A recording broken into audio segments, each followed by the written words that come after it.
Hello and welcome to the Lost Art Podcast video Halloween special. As you can see, or maybe you can't see, if you're listening to this as just an audio file, you can't see anything other than what you're looking at with your eyes. We can see though. We can see each other, which is great. And we have a super special guest. We'll talk about that in just 1 second. So today's episode is our favorite Halloween themes, or maybe not even our favorite, just notable ones that we want to put together in a playlist. And I have to say, this playlist I think is really good. It's really diverse and really strong. And it is, I like it. Look, we've got a very special guest today. I was just going to say more about the playlist. I was like, no, we're going to be fucking talking about it for 2 hours or whatever. So our special guest is, some of you can see her already, an actual doctor of horror, the host of the absolutely fantastic horror podcast, Deadly Doses, organizer of the Rocky Horror Show in Dublin. Host on the Elaine Show. God, your CV is incredible. And if you didn't get all of that from what we just said, a horror expert, Dr. Sarah Cleary, ladies and gentlemen. Hello. How are you? Good. How are you doing? How's things? How are you coping during? No, this is the season of the witch. Yeah, it's a very strange time because there's so much stuff not happening, and then there's so much content generation online. So it's kind of like almost this empty feeling where you're just producing shit to put out, but at the same time you're not getting to reap the benefits of going out and enjoying. Literally, we've been saying that. That's the best way I've heard it put. You're still working really hard, but it doesn't really feel like you're getting anywhere with it. Yeah, because it's such a social time of year as well for horror people to meet up and network and meet and go to horror-thons and go to cinema screenings. And now it's also one way. You know what I mean? There's not much interaction. So it's a weird Halloween. Yeah. It is a weird Halloween. And like it's also hard to compete with now. Every fucker has a podcast as well. But we were there earlier than most. We were doing it before lockdown, as far as I know. So look. But you know what I will say is though. What I will say is that the one thing about Halloween is that at its heart, it's about storytelling. That's it. A Halloween, whether it goes all the way back to Samhain, which like the Irish invented Halloween, it is at its heart about storytelling. So whether it's podcasts or whether it's films or whether it's stories by the fire or whether it's whatever it is, it's about storytelling. So you can't cancel Halloween. You can't, exactly, yeah. It's about the right week for fucking absolute edgelords to start posting up pictures of turnips as well, isn't it? We invented Halloween. Turnips.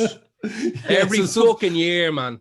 Turnips, look, turnips with a face on it. I'm so bogger, right, that it wasn't turnips where I'm from, right? It was like, so when this is how bog I am, right? So myself and my brother, muck. No, it wasn't even muck, right? Wexford was known back in the day. They don't do it anymore. But Wexford was known for its sugar beet, right? So when we were kids, around this time, there'd be trucks and trucks and trucks and tractors and tractors and tractors full of sugar beet. Yeah. And all these little like blocks of dynamite would be flying off carts and flying off trailers. Like, it was really fucking dangerous to be behind them. And you'd find just sugar beet everywhere along the roads and everywhere along the ditches, and there'd be rats as big as dogs going around the place, fat as on sugar beet. But we used to carve out sugar beet pumpkins instead of and they're even harder to I don't even know what a fucking sugar beet is. I know, that's how bog I am. I know there's famous spuds from Wexford and there's famous strawberries. Yeah. About it. Strawberries, Cahor Beach. I camped there a few times with fishing there. Right before dawn. They're from there. Right before dawn. Yeah. That's about and the Clearys are from Wexford. And the Clearys, the Clearys. Infamous Clearys, So you're right, though, it is. There's a lot of things about Halloween that you absolutely can't cancel. And if anything, we're already on edge, all of us, so it's like a bit of a big horror film kind of happening. That's a very cliche thing to say. No, it's like a horror film. If you go out, there's something chasing you if you go out. Like, it's a mad horror film. You know what I mean? There's a lot of work being done. There's a lot of work being done. Apparently, that horror fans are dealing with lockdown a lot better than non-horror fans because we've already kind of exercised a lot of our anxiety through the cathartic process of watching horror. But that's it, right? I think me and Helman might have said it at when this whole thing began. was that we felt like we were ready. All like the minute there was going to be a big global pandemic, we were like, we've been playing video games, reading comic books, and watching absolutely atrocious bullshit movies our entire lives. This is just normal. Like feels, if it does kick off, I know I have to go to the top of the highest mountain and I'll be grand. That's it. Exactly. You're gonna go to just get out of the city. That's it. Problem solved. You know, we've got our get out bags. We've got everything ready to go. And what I find interesting is all the shit, because this is a lot of my specialisms lie in media effects and moral panics and stuff like that. And what I'm loving is all the stuff that was contraband, all the stuff, all screen time for kids, this argument against violent video games, this argument against overloading children with stimulus via horror films and video games and all this sort of thing. Yeah. This is the stuff that is literally saving people's mental health.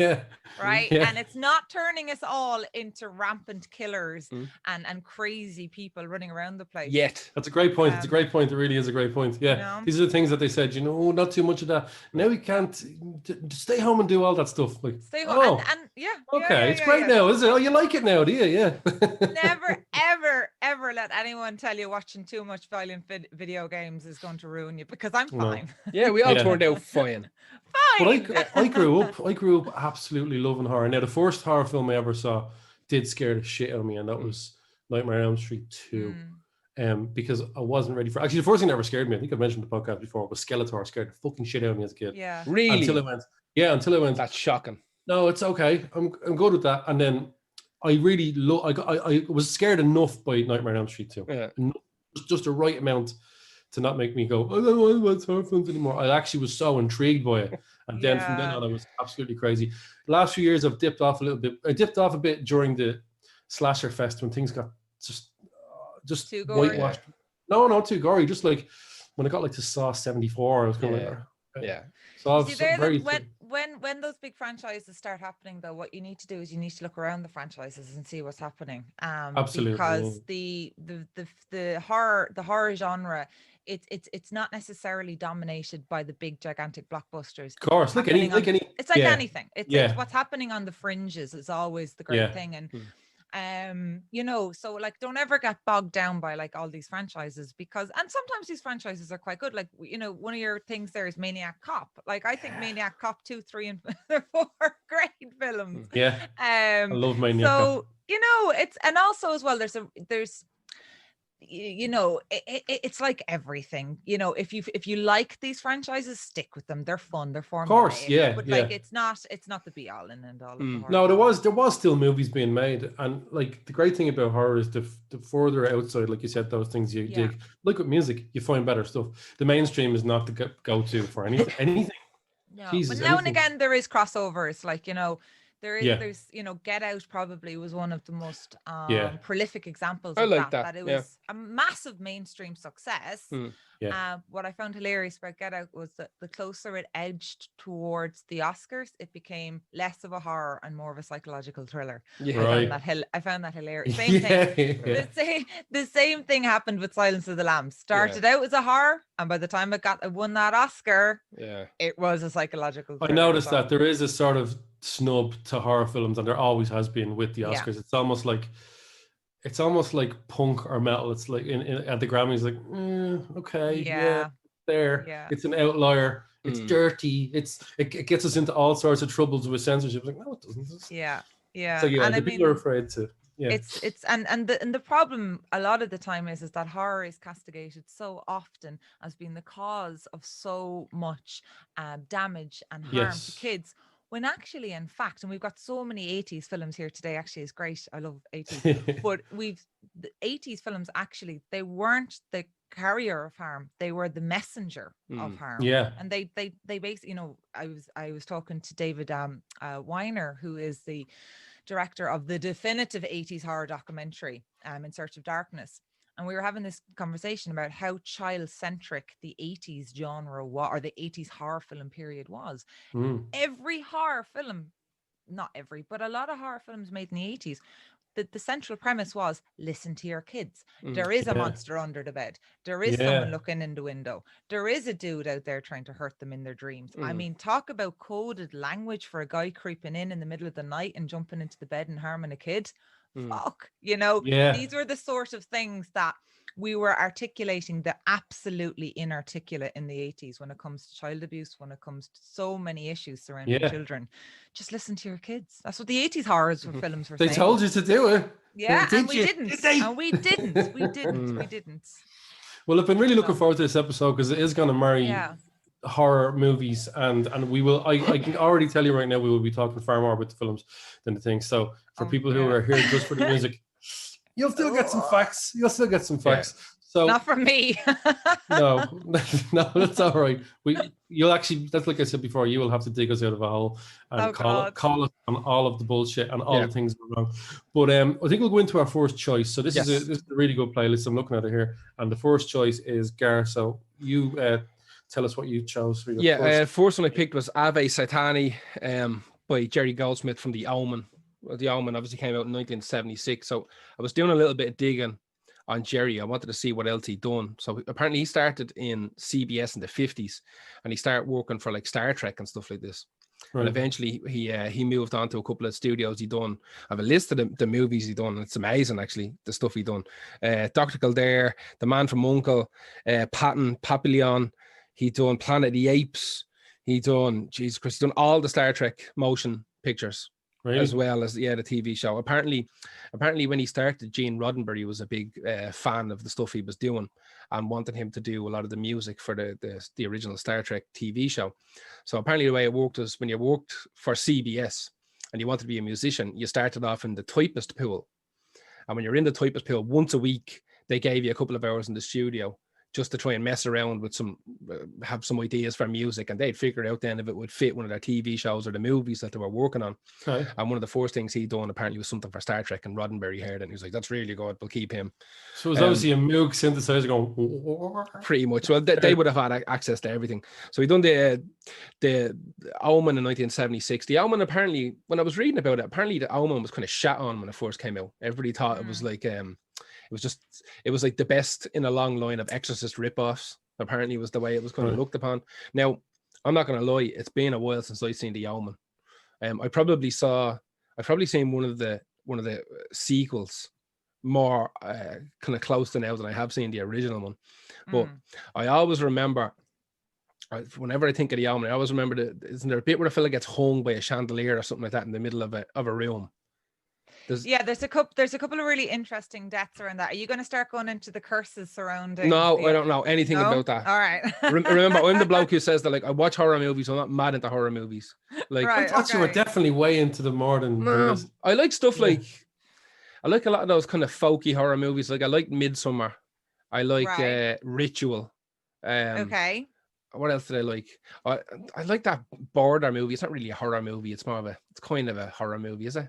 Border, I don't know. Border? Yeah, kind of. I like that kind of stuff. I'm more into like stupid monster movies where I can fall asleep and wake up half an hour later and I haven't missed anything. You know what I mean? The scene I think that you're referring to is where the mother is actually hanging off the chandelier. Yeah. She's standing on the balcony of her, or she's standing on the landing of her house. Yeah. And the Damien is and it's this really kind of vicious scene, and it looks like, you know, when a bull is approaching somebody in a field, and the little bastard just runs at her on his little trike and knocks her off the landing, and she's holding on to the chandelier, and she's pregnant with her second child. And obviously Damien doesn't want any sort of competition in the home. So obviously, because wasn't the idea that Damien wasn't even their kid? He was like swapped out because their original child died. Swapped out with the devil. Yeah. Because whenever I think of The Omen or Damien, I only think of Holy Fields and Horses. First thing I think of is Del Boy's child, Damien, and Rodney looking for the 666 on his head. And you that's hear the first thing I think. Music, the Ave. That's odd. Yeah, but this piece, Ave Satani, I looked it up.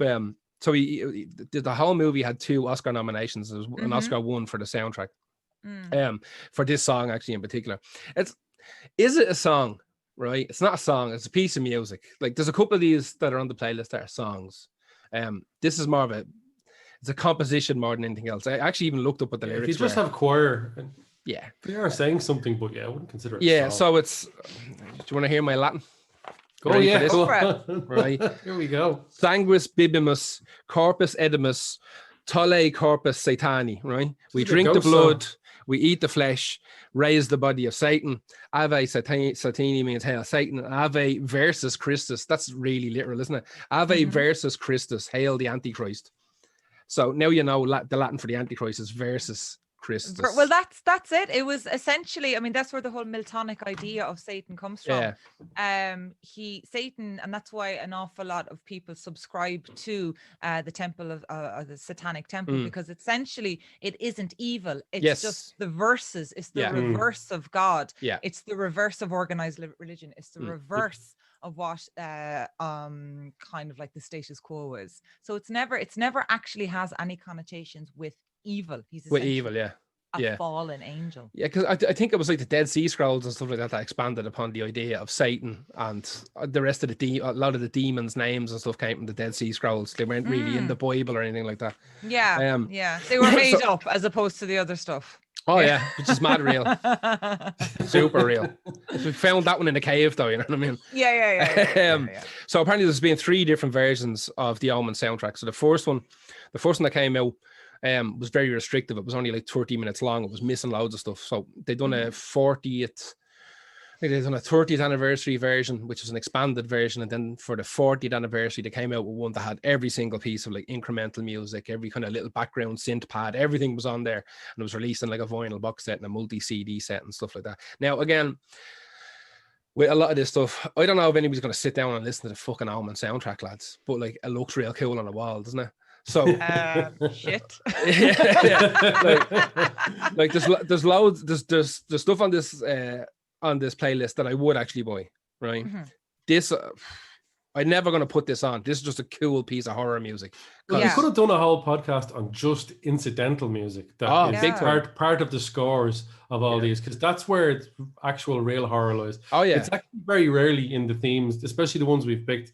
It's the incidental stuff, like called Alleyway down the bottom, maybe track 18 of the thing. That's the fucking freakiest one on it. So apparently Jerry Goldsmith done the music for Poltergeist as well. He died in 2004 of cancer. He's considered to be one of the most kind of innovative avant-garde film score composers of all time. And just look, the list of stuff he done, lads, is bananas. Like Capricorn 1, which I love Capricorn 1. I'm more of a sci-fi guy than a horror guy, but I like horror as well. Capricorn 1, Logan's Run, Jesus Christ, what else did he do? My writing, lads, is shocking. It wasn't great at the start of the lockdown. It wasn't great at the start of the lockdown. Alien, he done Alien. There you go. Loads of his stuff was taken off Alien, actually, and it was put back again later. What else did he do? All the Rambo movies. Now we're talking. We're talking gar language. Done all the Rambo. He also done one of my favorite, maybe horror movies, maybe actual. What was the thing you said about when it comes to the Oscars?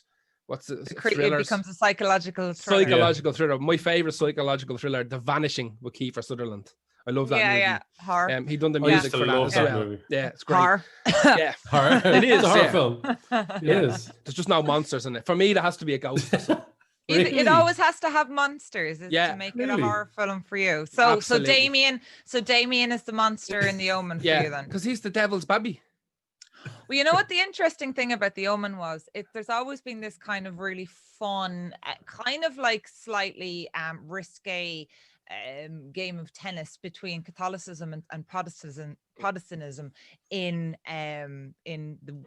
horror, especially 70s horror, early 70s horror. So you'd Rosemary's Baby, that was very much considered a Protestant text. Then you had the table tennis game of The Exorcist. And the weird thing about The Exorcist is that on the one side of it, you had a lot of priests condemning it, but on the flip side of that, you actually had a lot of, and this came from Rome, you had a lot of priests praising The Exorcist, because essentially, who are the heroes in The Exorcist? Yeah, that's true. 2 Catholic priests. And I adore The Exorcist. It's an amazing film, but it's an incredibly problematic film, I suppose. Jesus, you're going to have about 50% of your listenership just turn off now the second I say this word. No, we love this. Doubt it. No. You're going to have about 50% of the people literally turn off. From a feminist perspective, The Exorcist is a really problem. Yeah, I know. Even Gary's leaving. He's gone now. Like my dog actually is after leaving the room now. We're quite pro-feminist. I'm an ally, apparently. But from a feminist perspective, it's a really problematic film because it takes a literal father to come in and clean house, because the woman, if she'd have goddamn just stayed at home, looked after her child and not have somebody else rearing it, she wouldn't have gone up into the attic. She wouldn't have made contact with the devil. She wouldn't then have become possessed. So it's a really pro-Catholic, anti-woman, which essentially is Catholicism. Yeah, it is, to be fair. Film. So what happened was The Omen was considered to be the answer to The Exorcist. The Protestants came along and said, you know what? Fuck Catholicism. You didn't win. And The Omen is always considered That's crazy. A Protestant text. Yeah, that's fascinating. Yeah, if you're Catholic, if you're Catholic in the Omen, you don't get out. You don't get out safe. Interesting. They'll take a win anywhere, both sides, won't they? They will, yeah. So this is really interesting game of tennis being played between the two religions. Yeah. Interesting. Yeah. Anyway, that was Ave Satani by Jerry Goldsmith. Obviously, it's a great. Zoom is popping up now with shit on my screen. Go away, Zoom. So yeah, what's next, Helma? Sarah, I think you're next. You've got your choices next. Yeah, so my next choice is, there's kind of a couple of iterations of this, but I suppose we'll start off with the original of it and it's Vic Mizzy's Addams Family theme. And this came about in 1965, and it's got the whole kind of Beach Boys thing going through it. I just love it. And then the lyrics were added to it then for the TV show, which ran between 1965 and 1966-67, I think. Where it really gets special for me is there was many iterations of it.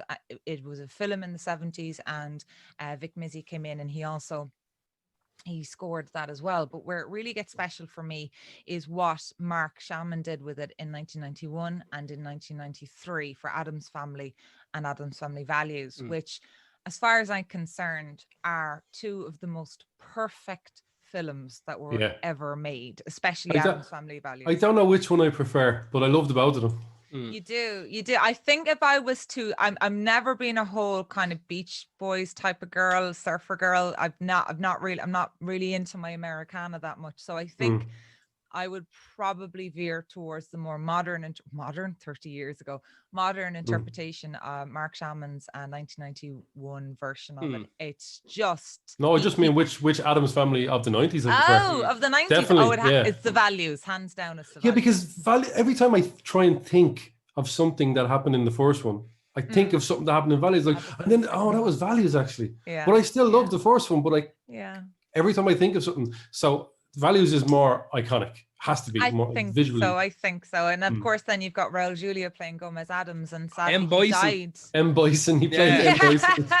That's all he'll ever be. Good. He was too good for that film. Like, you could see halfway through that film, he was like, oh God. Yeah. And he was, do you know what? He was actually amazing humanitarian as well in real life. He was just one of these really good guys.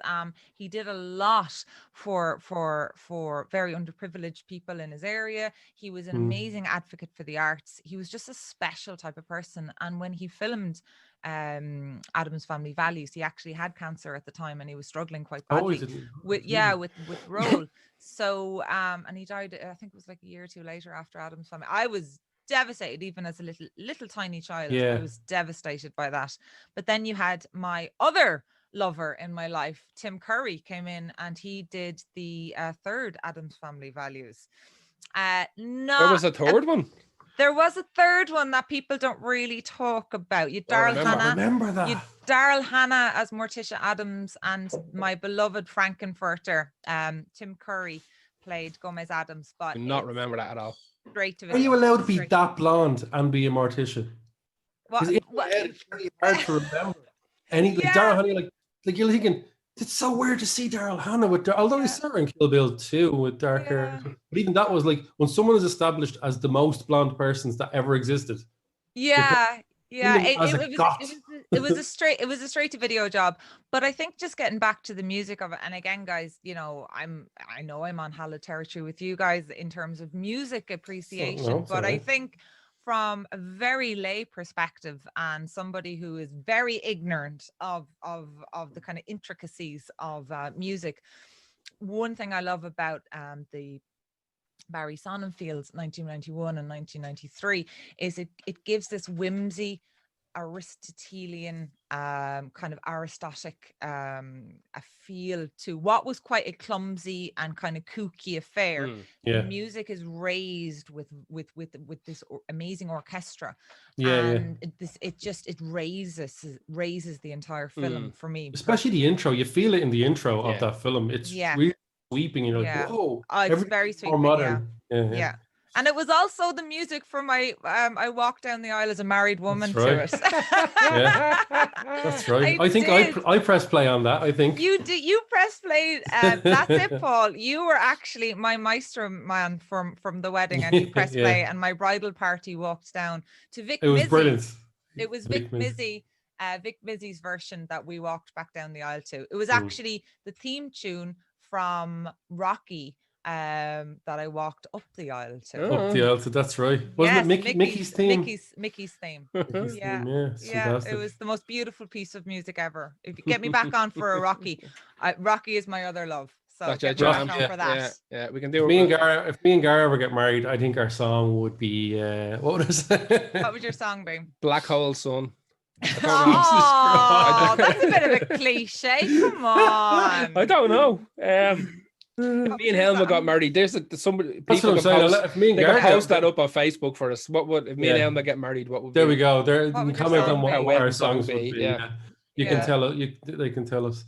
But yeah, I mean, the Addams Family is one of the, again, it's just such a recognizable song, and there's vast differences between the versions, actually, if you think about it. Like, there is. Where Vic Mizzy was coming from, he was actually very much worked in TV, and he did, it wasn't horror, a lot of the stuff he was doing.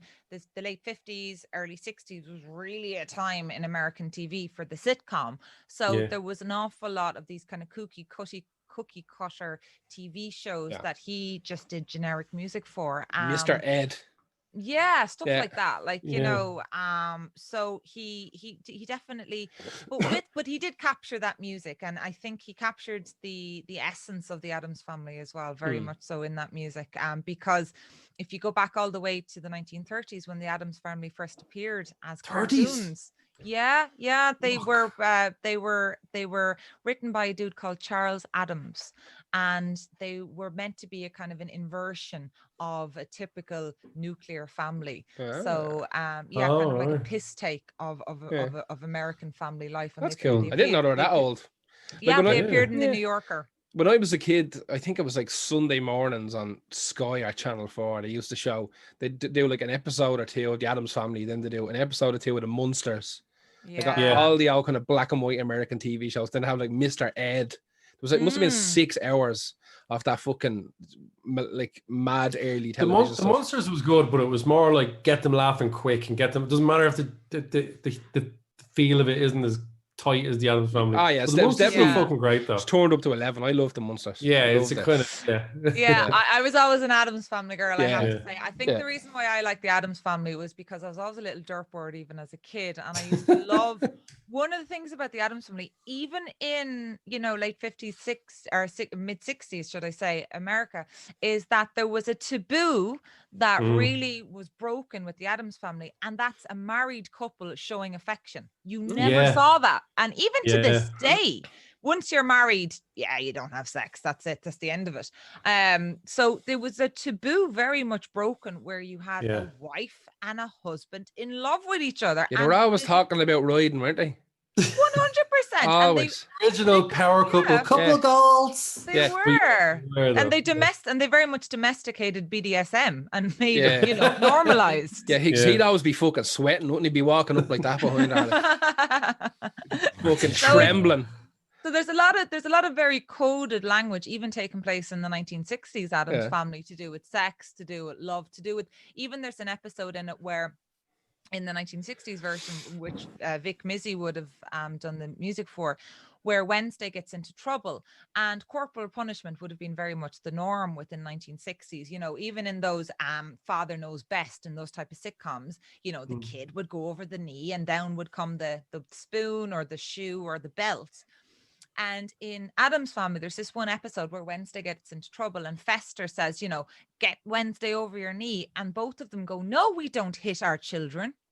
And like that would have been, you know, these are the kooky, weird outliers of society. Yeah. And they're the ones espousing actual, very modern opinions about child rearing, about sex, about love. So it's interesting. So that kind of ties into like the whole Satanism thing as well. It's like, it's not about hate. It's not about evil. And in fact, they are actually some of the most, they actually are the more perfect family. They don't hit their kids. Things are going really well between them. Everyone is actually happy. Wednesday is happy, but she's not really. You know, she's pretending to not be because of it's the you know, it's the gothy kind of thing. But it's perfect. Everyone is Pugsley's delighted with himself all the time.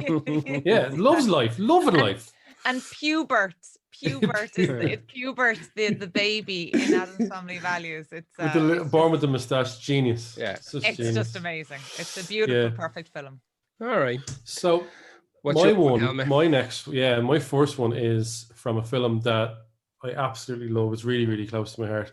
It's, some people will say it's not a horror, but definitely fucking is. It's a comedy sci-fi horror, and it is Killer Clowns from Outer Space, which is, I think it's 1988. Ever since I saw it as a kid, I was like, that is going to be with me for the rest of my life. And it has been. I absolutely just love it. I love it, yeah. What it doesn't do in horror, it makes up for, I think, maybe inadvertently, with absolutely unease. It's the parts of that are unnerving. And I'm not even sure. I'm sure there's times when the Chiodo brothers wanted it to be touching on scary, or funny, and they've just got the wires slightly, or maybe you know what, they're genius. They probably did it on purpose. But there's times where you're just watching it, I feel really uneasy watching it, because nothing particularly horror is happening. It's just slowly set. You'll see one of them walking in, but just the look of those costumes is enough to, as a kid, freak the shit out of you. I love well that designed. It's around that time. When did the Attack of the Killer Tomatoes and all come out? That would have been. Yeah, they were my favorite too as well. That's around mid-80s, I think. Yeah, that level of garbage. That's you're speaking my language there. Critters. I love that. Yeah, critters. Stuff like this. Ghoulies. Stuff. Well, those guys did. The Shadow did do. The brothers did the costumes for Critters and Team America. Weirdly enough as well. I tried to watch that new Critters TV show there the other night. Is there a Critters TV show? Oh, I heard about that. Yeah. Each episode's like 10 minutes long. I don't know what's going on, man. No. Okay. Well, obviously the song is Killer Clowns from Outer Space, the title theme done by the Dickies, Californian power punk band. I'm not mad into power pop punk or pop punk, but I still have to like the What Dickies. is that? What is that? Define that for the uninitiated. Power pop is pop done with, I guess, rock instruments. So it's like pop rock, but it's done, instead of heavy on the rock, it's just very pop. If you could change the instruments out and it'd still be just an absolute pop song. Who it's would high be a intensity. mainstream example of it? Cheap Trick, maybe. Cheap Trick was like that kind of really upbeat, happy. Right. Okay. Who else? Modern days who. Green Day would have been one of the bands that would have changed from like a pop punk band into like a power pop band as well. Like you know, it's where the teams don't have to be as punky, juvenile or punky or like anti-establishment. Avril Lavigne, kind of. Yeah, absolutely. Yeah, that would have been it. Yeah, she would have marketed herself as emo punk, but that is power pop. It is power pop. Yeah. Right. Okay. Paramore as well are kind of power pop. Yeah. Right. Okay. Power pop is not something any band I've ever heard call themselves. No, this is. Is it a slur? No, is it a slur? It's something that pricks say about bands like us. Yeah, but the band would never say it. Is that like that word that I found out about a few years ago, and I'm still roaring laughing at? I think I actually found out about it in the Thomas House. Would you be that the second time I was ever in there? What's it called? True metal. Oh, that true, song? like Yeah, cult metal with a K. Yeah, I Oh, found no. out about that, and I was like, someone was being serious talking to me about it, and I went, "What are Yeah. you actually talking No. There's about?" loads of names for No. things that are just Don't made listen up to metalers ever. Ever. Yeah, yeah, shocking. Like, ever. Yeah. So we'll talk about the song briefly. It is riff-wise, it starts with such an amazing riff based on the carnival, the typical classic quintessential carnival music. But then it turns into what sounds like a kind of proggy song with the keyboards. It sounds like Yes. I honestly think this song sounds like it could have been the child of like Mr. Bungle, Yes, and Cheap Trick, possibly, yeah. The drummer I want to talk about really briefly is the drummer from the last Captain Beefheart album and the first Red Hot Chili Peppers album, which is mental. He's also Cliff Martinez, that's his name, and he did the music for Drive, the movie Drive. I only found all this. I was like, I can't believe I own 2 Cliff Martinez albums. Briefly, just let you know, one of them is not that Red Hot Chili Peppers album. I never will be. Yeah, we had the Dickies play in Thomas House a couple of years ago, and they were fantastic. They played this song. I've been a Dickies fan for years and years. I got this before you picked it. I was absolutely taking this, and I saw a helmet on it. I was like, "Oh, you fucking prick!" I guess I'll just pick some fucking type of music instead. So this is like literally the only place where like my musical interests in horror ever would match, and helmet steals it. Yeah, exactly. Yeah. And I love this song. This song is one of their most famous songs, probably the Banana Split song. Right. The TV show. Yeah. So that's the Dickies as well. Do a version, that very famous version of it. So that's probably their number 1 song. Say number 2 or 3. Anyway, the top 3 is definitely the Killer Clown song. Yeah, I think it's genuinely such an incredible song. It's super. I wouldn't be mad into the Dickies. I do have a lot of respect for them. And certain pop punk bands like the Descendants are kind of poppy, where they don't rely on nasally crybaby singing. I love that. Yeah. I can listen to that. The singer from the Dickies is batshit mad. I mean, full mental. Like long Leonard Graves. Leonard Graves, yeah. And he's the only member I think still him and Stan Lee, the guitarist. Stan Lee, yeah. And those when they walked into the pub, and they were like, all right, yeah, so where's the venue? And I'm like, you're in it, like is this not the changing room? There, no, there's no changing room. Like, you're in the venue right now. And the band turned around and were like, all right, this is kind of cool. And the singer Leonard was like, absolutely not. And he just walked straight out the front door. Left. No. And the band had to go out. I did play. Yeah, they had to go out and get him. And he came back in. He apologized. Good. Played a fucking stormer, and when they finished the gig, they had to go. I think they had to go and get a ferry to Wales or something like that. And while they were on the ferry to Wales, he posted something up on their Facebook page saying that was one of their favorite gigs that they've played in years, and definitely the best gig they've played in Europe in about 20 years, because they haven't. Everyone else books them in these big, giant, like 1,000 capacity rooms, and we threw them in a room that holds 80 people. Look at a fucking humble pie for you, man. Yeah, exactly. So he posted up himself. Get in the spit. That was the whole idea. Like, that's like the whole concept of those gigs. Is that like we could put them on the bigger venue, you know? But the idea is not to put them in a tiny room for the people who are obsessed with the Dickies. You get to see them in a room where you can literally touch them, you know? And fair play to him. He posted up afterwards that like it was the best gig they'd done in years. They fucking loved doing it, and they want to come back the next time and blah blah blah blah blah. But it was around that time that I think just before they'd gone the European tour, it was some anniversary of Killer Clowns, and they were invited to, like, is it like Red Rock Amphitheater or something like that in Colorado? Was that 2016? This would have been around then, yeah, because that's when they released the Killer Clowns from Outer Space vinyl. Yes, re-release. Well, apparently they were invited to do a gig in that kind of natural amphitheater outside, and they had a full orchestra and everyone with them, and they only played that song. So they played the movie. They had a big giant screen in the amphitheater, and the band come out and played the intro to the movie with the full orchestra, the keyboards, the whole shebang, and then the movie starts and they fucked off. And it's up on YouTube. It's fucking amazing how it's done. Amazing. That would have been an experience. Jesus. So I tried to pick my favorite films and my favorite themes and see which one's married together. This is the one that met the highest criteria of both of those two things together, like the highest film and highest song. Later on, we'll see how that didn't work out too well. But yeah, I loved the fact that this is a standalone film. Although there was supposed to be a sequel, Return of the Killer Clowns from Outer Space 3D, which was obviously in development while 3D films were still popular in Remember 3D films? Remember the resurgence in them, and everyone went out and bought the TVs, and I was like, oh wait. It just never really caught on. I think we're just kind of, and even within the horror genre, I mean, you saw like My Bloody Valentine and a few films like that, and Prom Night, and you know, they did the whole 3D, but it was just, we never really got into them. No. I think the last one I saw was Avatar, to be brutally honest with you. Right. I remember when I was about 13 and we were staying down in Wicklow. And it was Halloween. It was probably like, Jesus, 1993 or 1994. And there was a whole thing with like, what was the newspaper? It might have been like, it's the Indo or something. It had been like some Irish newspaper, not like a Dublin one. And they were giving away, they had 3D glasses stapled to the front of every newspaper. Yeah, I remember those things. And it was like Halloween night. They were going to show 3 or 4 3D movies on the telly. And we were so fucking happy.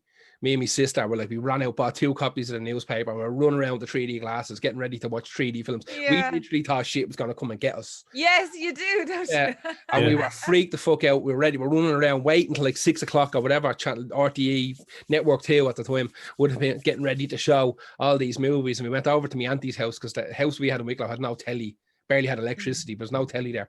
We ran down to my auntie's house in Shillelagh to watch these films. And we're running in with the glasses, and we're like, turn the telly on. She had a fucking black and white telly. Oh no! So, still to this day, I have never seen anything. Was broken. I've never seen anything with those proper little glasses. The first 3D film I ever saw was on VHS. I was trying to find a date for it there, and it was a horror film, and it was Freddy's Dead, because that came with 3D glass. Kara's got his 3D glasses. Have them on me now. And I remember thinking there was only certain parts of it. I think there was a Molotov at some point in it, or someone tries to burn Freddy. Or I'm pretty sure. I mean, obviously that happens at the start of the film. If anyone has never seen, but I think, not much of a spoiler alert there. No, it's not. And there was stuff where you'll see his hand coming across, and even though Freddy's Dead's not my favorite. No one's favorite. No one's favorite. It was kind of cool, but so this just quickly to move off Killer Clowns so we can go on to something else. That's not going to happen, because Sci-Fi in 2018 said they wanted to buy it, but then there was that merger between Disney and Fox, and now it's in the bin. So the Blu-ray was released 2 years ago with all the bloopers and deleted scenes, and the Dickies themselves are still gigging to this day. Hopefully, back in the Thomas house someday. Back in the Thomas house someday. It's a beautiful, it's a brilliant film, though. I mean, it's a complete celebration. I love it.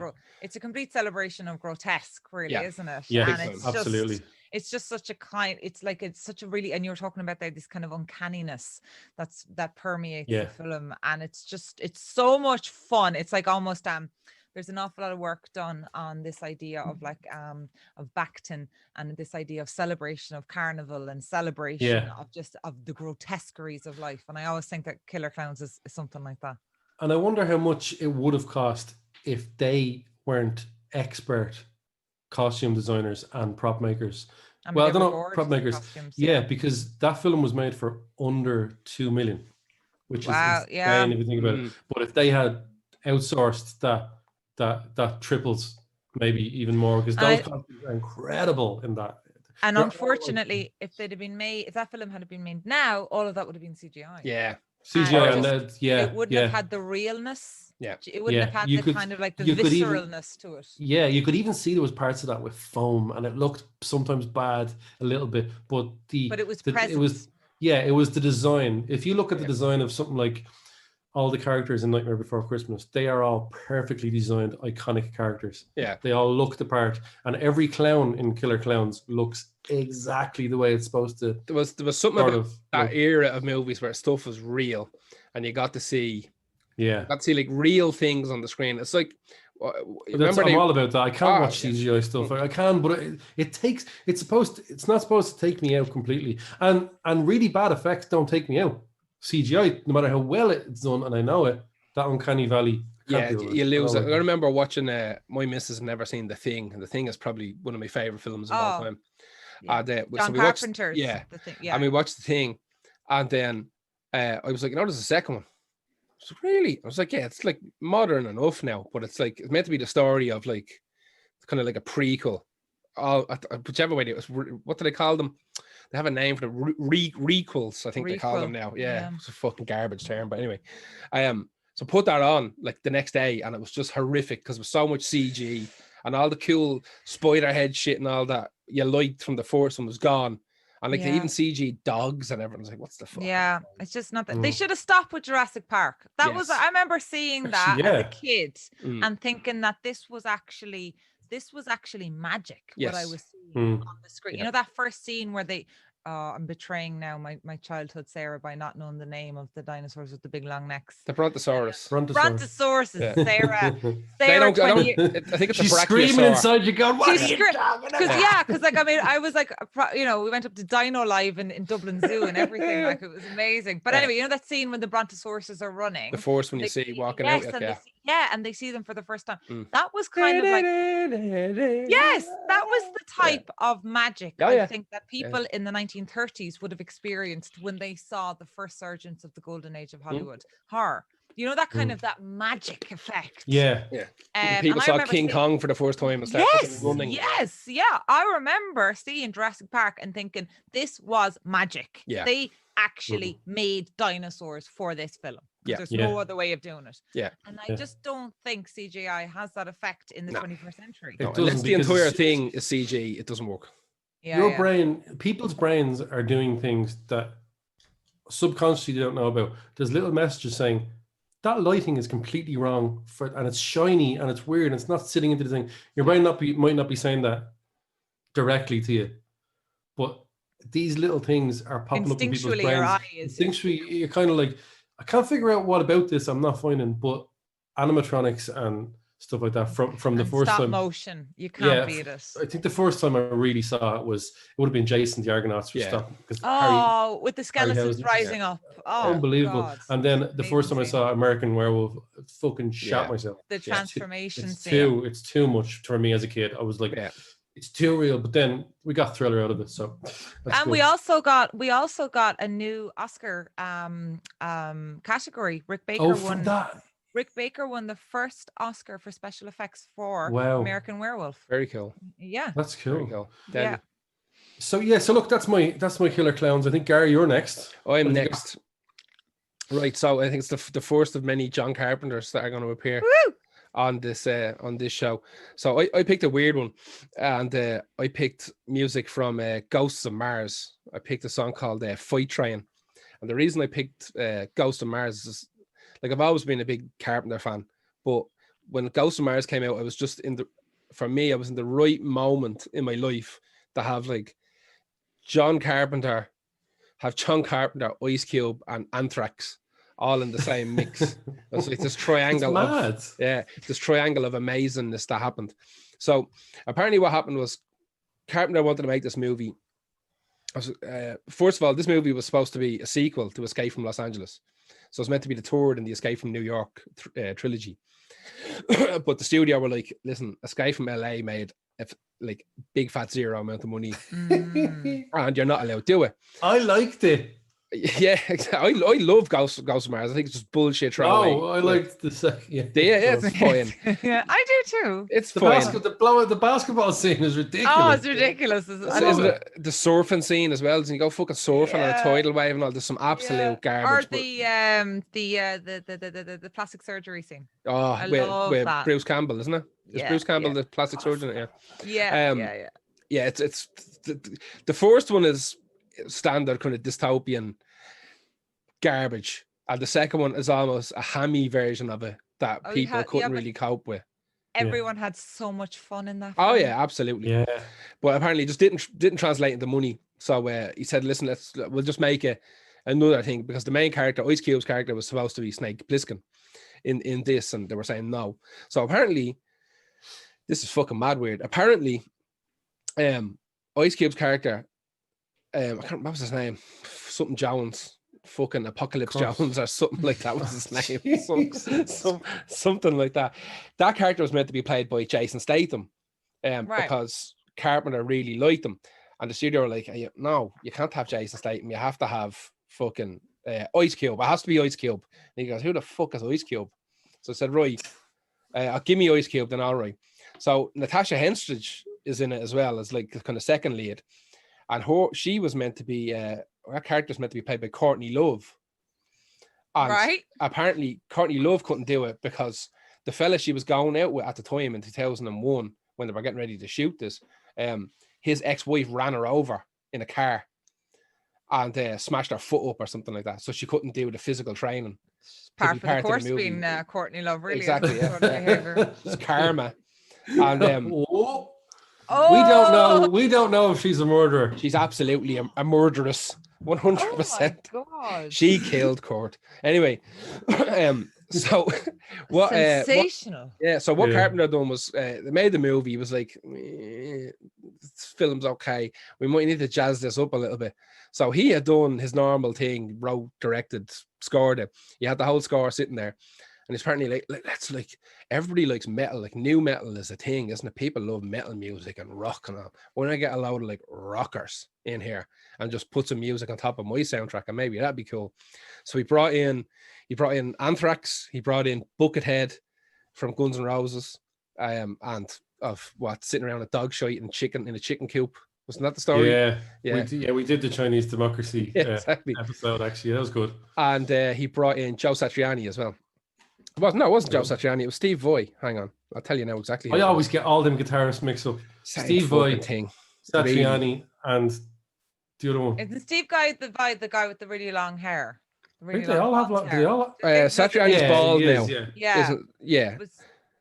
I wrote it down and I can't fucking find it. Yngwie Malmsteen, I always mixed it all. Even he's a completely different name. I mixed them all up all the time. Yeah. Solo guitar. I never want to listen to a solo guitarist ever. I don't understand it. I have like Surfing with the Alien and stuff like that. I have a couple of like the bigger albums.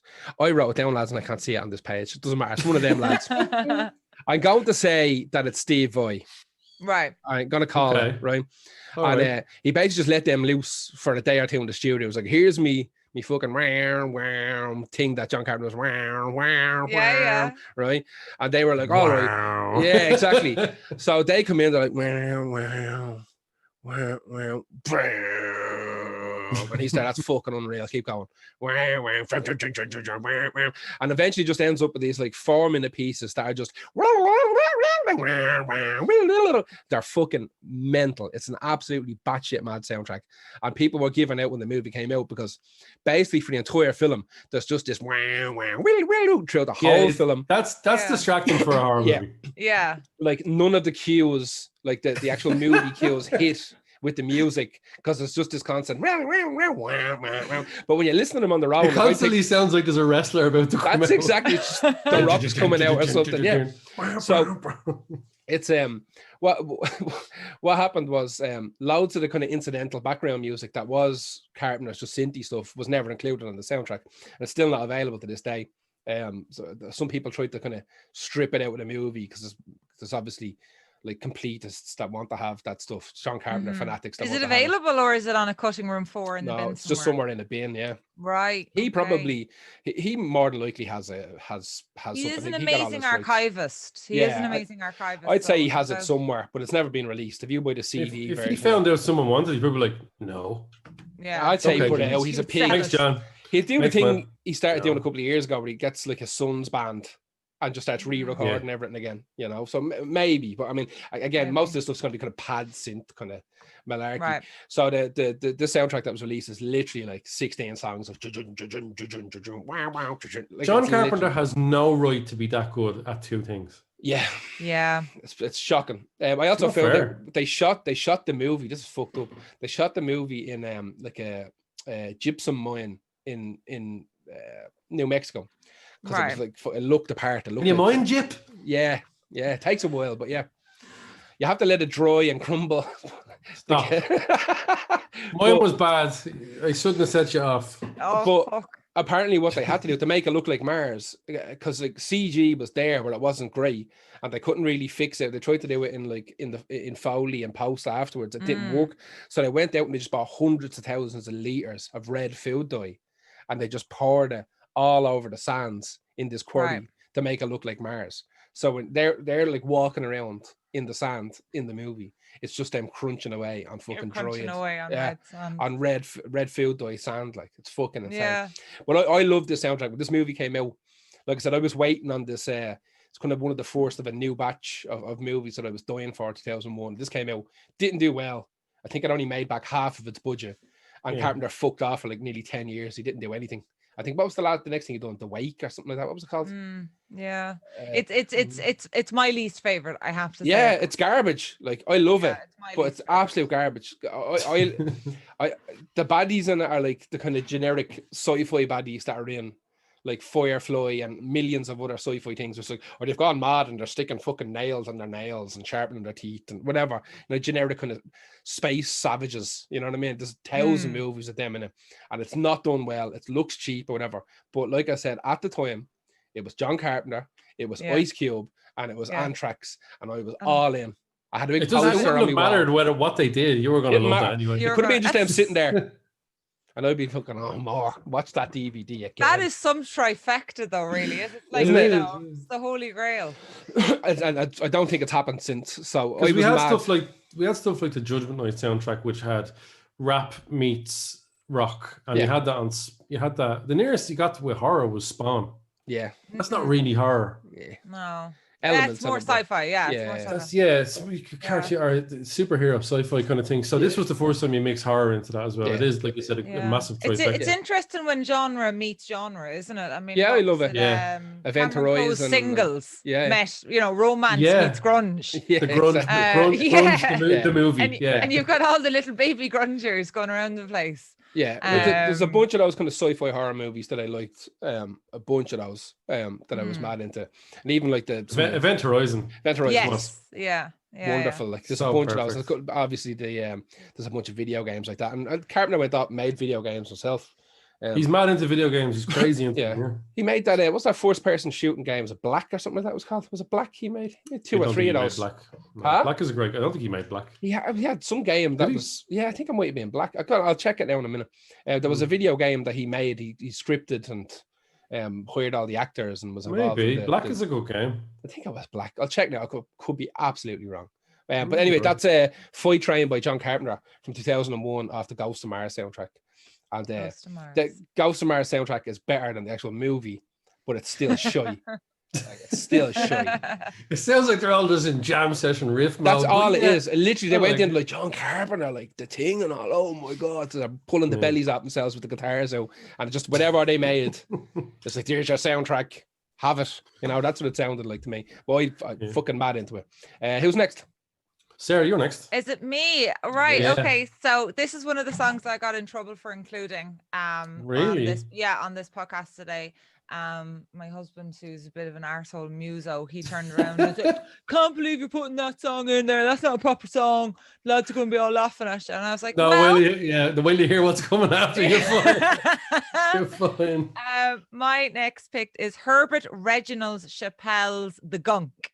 And the gunk is that famous, beautiful scene at the very end of the 1978 George Romero's Dawn of the Dead. When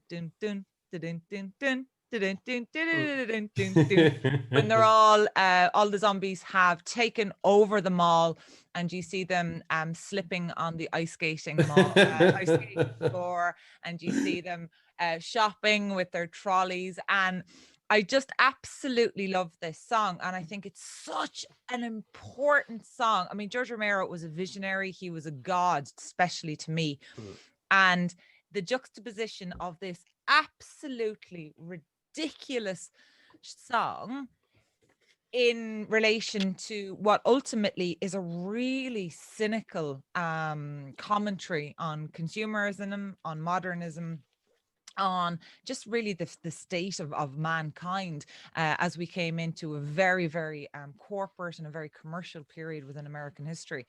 And you just see this it's just the perfect counterbalance just for how ridiculous humanity actually is as we go along with our shopping carts, filling it mindlessly full of shit. Delicious shit. Delicious shit and cool shit, no doubt, but still shit, right? So it's a brilliant song, but It was actually composed in 1965, and it went into one of those stock libraries that, you know, Right, like, yeah. so for example, like the only other kind of really famous example I know of this is Always Sunny in Philadelphia, the TV show. That's right. The reason they use that music at the start is not for any clever meta. It was free. It's because it was free. Yeah. And George Romero BBC did used to release them. Yeah. And George Romero, he used that song because it fit the kind of the serendipitous kind of feel he wanted to end the film, but it was also free. Yeah. So that's why we ended up with the gonk. It's actually a brilliant soundtrack, Dawn of the Dead. Most of it is done by an Italian band, a punk band called Goblin, and they're actually credited on the film as goblins. They're actually Goblins, that's right. Goblin. Yeah, they're actually Goblin. They're Italian punk band. Yeah. And they supply most of the music, but he went with the gonk, and Reginald Reginald Chappelle, actually, he did this. The other piece of knowledge I know about him is he actually composed the songs of praise. Really? No way. Yeah, music. Yeah. Mental. That's actually a banger, let's be honest. Yeah.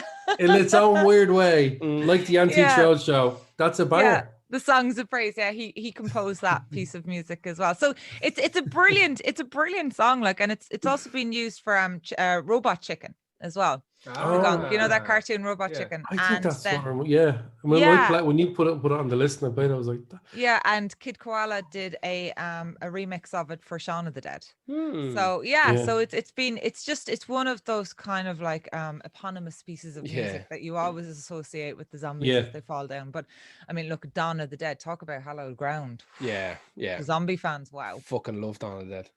Yeah. I was actually at a horror quiz in Fibbers of all places, and I think we came like fourth, and I was definitely a wheel on that team, like a bad wheel. I was like, what I was still thinking, they were like, yeah, got it. And then right at the end of the quiz, they announced who won it, and they went, sorry to have to tell you this, but George Romero just died. And we were all like, that's not even funny, man. It's like, that's a shit way to end your fucking quiz. It's not funny. Like, no, seriously. He's like, whoa. Everyone was just like, we're talking the biggest horror fan, not the biggest horror fans, the biggest horror fans that found out about the quiz and had the night off. Right? The filter, small pool. It's a smaller pool than but they're all just like silence and like I don't know what to say after that. Like, so that was nuts. That was actually nuts. That was because he was one of the good guys. Like he was one of the little guys. He was one of the good guys. He was an advocate all his life for indie films. He was an advocate all the time against sticking it to the man. And I mean, even in any interviews you ever hear him speak, he still speaks like a beatnik poet. Like, he calls everyone cats, and you know, like those crazy cats, and he'll refer to other filmmakers. And I love when people say that. Yeah, he was a beatnik, and he was a true beatnik spirit, and all of his films are very much kind of wrapped up in a countercultural movement that really had its birth in the 60s, and in a very, very riotous time in the 1960s. And you can, no matter, a lot of people give out about his later films. I love them. I mean, I some more than others. But I only watched Land of the Dead there a couple of weeks ago.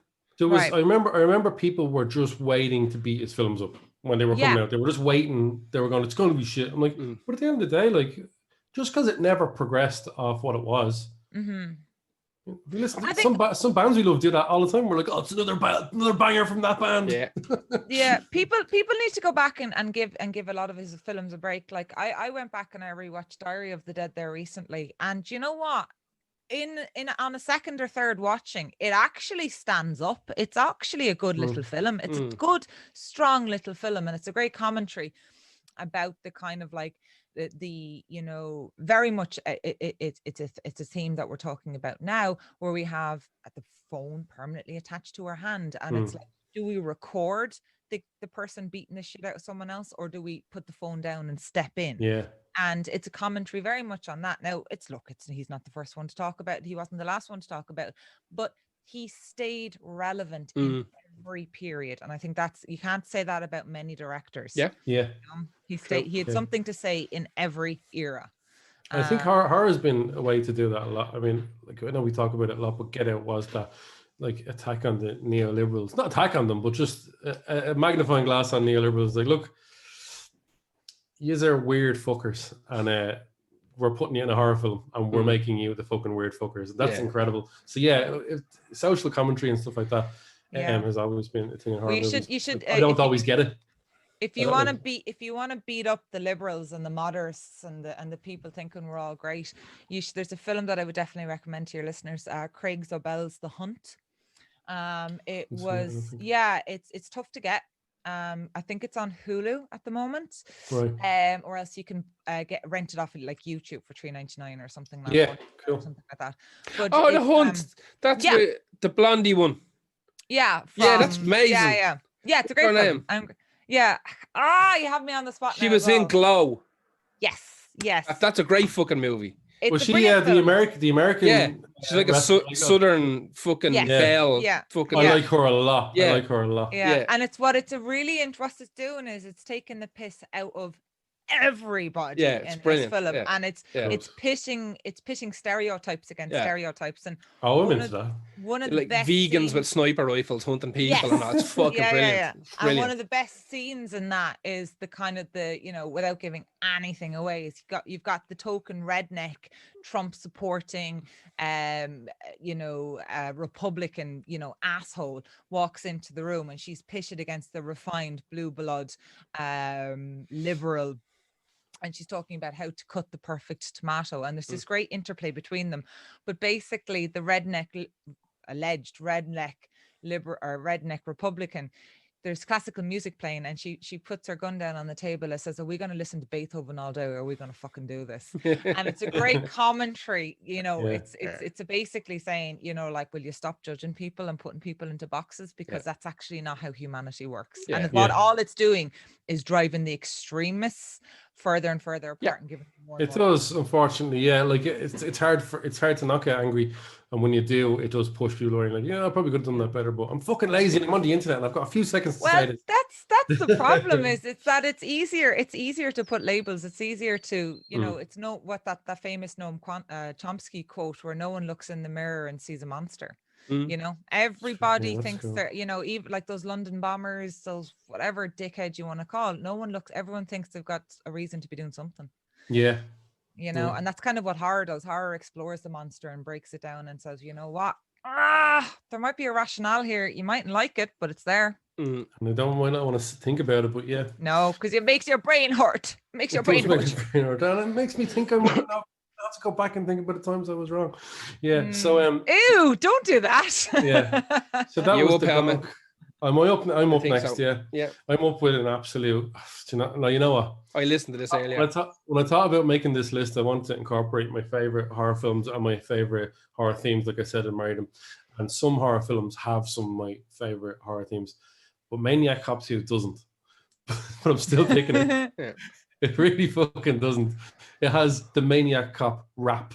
Now, before I talk about the song, the movie Maniac Cop 2 is the best Maniac Cop. I'm not hearing any other way about it. 1 and 2 are phenomenal. 3 is a bit messy. And they are, well, I'll get into what they're doing with that later.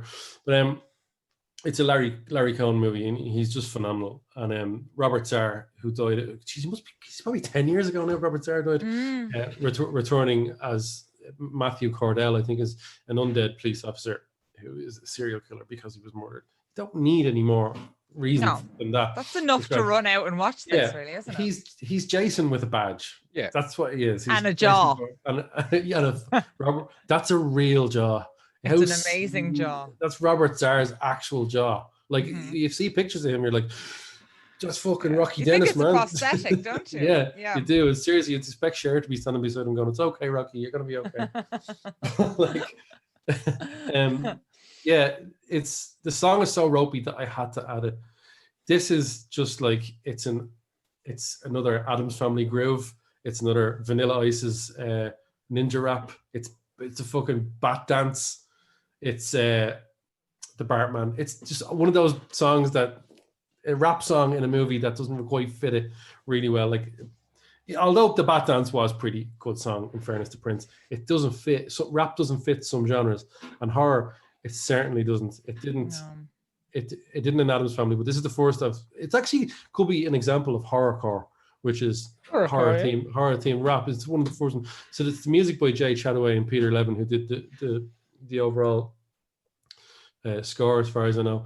Lyrics by Wayne Lammers, but it's performed by two people I've never heard of and probably were never really heard of again, because it was Maniac Cop 2. It wasn't the Addams Family. They couldn't afford fucking MC Hammer, or as I found out, Michael Jackson, who did the second song that was taken off it.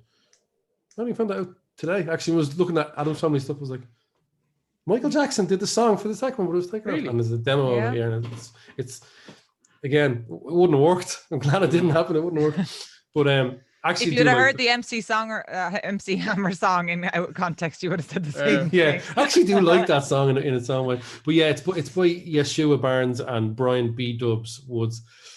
It sounds like Kid and Play doing a Halloween song. It's fucking shocking, like it really, really is. And the lyrics are, it's just like, there's a maniac cop coming to your town. You better watch yourself around. And it's just, have a listen to it if you want. You won't make it the whole way through. But the reason I picked it is because I love Maniac Cop so much. I wanted to talk about Maniac Cop. And I don't know, another chance I'll get to talk about Maniac Cop on It's the probably podcast. not going to happen again, let's be honest. So it's like, here, I just want to talk. Now we can look back and talk about the movie. This is a terrible song, and it's a great example of,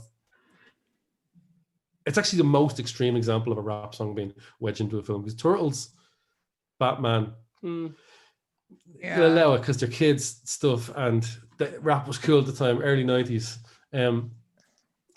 But everyone was at rap, you know, who shouldn't have. Everyone. Yeah. Didn't the Carpenters get into weird rap as well? The Carpenters, I don't know. We've been working on a podcast for a while called Inexplicable Rap Bits in Songs, where like Blondie should not have did gone one. there. What the fuck with that? That's going to be on the list 100%. Yeah. But in 2019, that's last year. It feels like 500 years ago. It was. We got the good news. Could be good news that Maniac Cop is coming. The TV series is coming to HBO. Produced by HBO are Nicholas, making it. Yeah, that's real. Produced by Nicholas Winding Refn, I think that's how you pronounce his name, who did Drive and who did all those movies, that Neon Demon and all that are literally just visual movies. Yeah. That have I love those kind of films, and I love Panos. The guy that did Mandy and Mm-hmm. God, I know his name. It's gonna come to me. Panos. It's Greek. Panos. Obviously, it's Greek. Greek. His first name is Panos, but it's a Greek name. Oh, is it Paul? Really? I wouldn't think starting with Panos would have got that. Yeah, Panos, but it's Cosmatos. Cosmatos. Mm-hmm. Yeah. Those films I know, like Mandy and Beyond the Black Rainbow, are literally just, people go to me, how can you watch those films? They're just visual. I'm like, yeah, exactly. Or they just have a feel and they're eerie and they put visuals up and it's just to make you feel a certain way, but there's no real plot and the acting's not good. I'm like, they're an assault on the senses. Yeah, I love that. They are just hour-and-a-half long music videos. Purple and pink attacks is what they are. Exactly. I don't care. And that's why it makes so much sense that he's going to be producing it, because Maniac Cop really is, the second one is more just visual than it was. The first one had all the eerie kind of weird stuff. It's one of those classic examples of sequels being completely more orientated towards action, like Rambo 2, Aliens, Terminator, exactly. Terminator 2. Yeah. They lose something that the first one had, but they go all. But they gain something. They gain something. Yeah, out. Yeah, absolutely. But that's Maniac Cop 2. It did lose some of the. When you don't have enough money, you have to do the thing that's cheaper. Else. Yeah, eeriness. So that's why the first ones are always, the cheaper movies are always the one that rely on that creepy eeriness, and they can get it right and get the tone right. Second one with a bit of budget, they get a bit. They get a bit of flahulok with the whole show. They do, yeah. So that's my pick there, Maniac Cop 2. Yeah. I absolutely have no time for that song, but I had to stick it in. I had to go on. I was listening to it earlier. It's like, what the fuck is going on here? Yeah, and it makes no sense because Maniac Cop's quite a serious movie. Maniac Cop 2 is the more popcorny one of them. we don't talk They about are this. quite dark. The first are one, really especially, dark. they're quite absolutely, dark. Yeah. The first one really makes you want to care about them. In some ways, I guess. Years since I saw those movies. Yeah, no, they're definitely, So, you know what, and they, like, I mean, do they age? Of course they age to a certain extent, yeah. but within the context of that 80s genre, they're still very much important pieces of canonical text from that era, from that yeah, era. and it's like, I think it's considered one of the last real New York grindhouse sort of movies, very much so. like that. And like Larry Cohen is absolutely fantastic. He really is. I just love that. I think even when he's not trying to be a little bit silly, sometimes it comes through. Sometimes it comes through. Yeah, Of course. Well, you got Larry. Then Larry Cohen went on to do The Stuff as well. Yeah, and I mean that's a ridiculous film, but at the same time, like, Larry Cohen is one of those people. There's a line in The Stuff that no one is as dumb as they think. No one. What's that famous line in The Stuff? No one is as dumb as I look, or something like that. And I think it's a brilliant, no one is as dumb as I appear to be. And it's a brilliant line, because that kind of, it's a summation of what Larry Cohen does, is that he puts out an awful lot of films that on surface you think you completely throw away and you discard and you don't give him much credit for. But actually, if you probe his films, they're crazy intelligent films, and they're all really important social commentaries about the state of affairs. Maniac Cop was there. We're having a conversation about Maniac Cops, and we're still having conversations to this day about Maniac Cops and the motivations for why people do the way you're making me think about these films more. There. Well, that's why you have me here. I know, it's great. Like, speaking of Maniac Cops, there was a video today of that fucking protest through town. Apparently they finished up the mutants. The rat liquor fucking protest. Yeah, so they stopped on Henry Street or something like that, and the cops came out. The cops started battering them. Really? Yeah. Cops are throwing them into walls and everything. It's not going to help things at all. But again, this is people filming from below. This is this thing of polarizing then, everyone, and you're just driving people to be more extreme. And those fuckers on the street is the reason why the three of us are sat here with no jobs right now. They are, and I'm going to enjoy that video, but I know it's not going to help. Yeah. But I swear to God, I'm going to enjoy that video. It's going to mobilize people who are on the fence about things. So, I mean, just all we need right now is calm. Just stay at home. Watch 80s horror films, cop the fuck on, and let's try and get on with our lives. And like, it's the people that you're getting through to were so easily swayed in the first place. They'll be probably easily swayed back on side again. So, like you said, pushing them and hitting them and stuff, that's tapping into something that you can't really get back from them anymore. No. They might wear that forever then.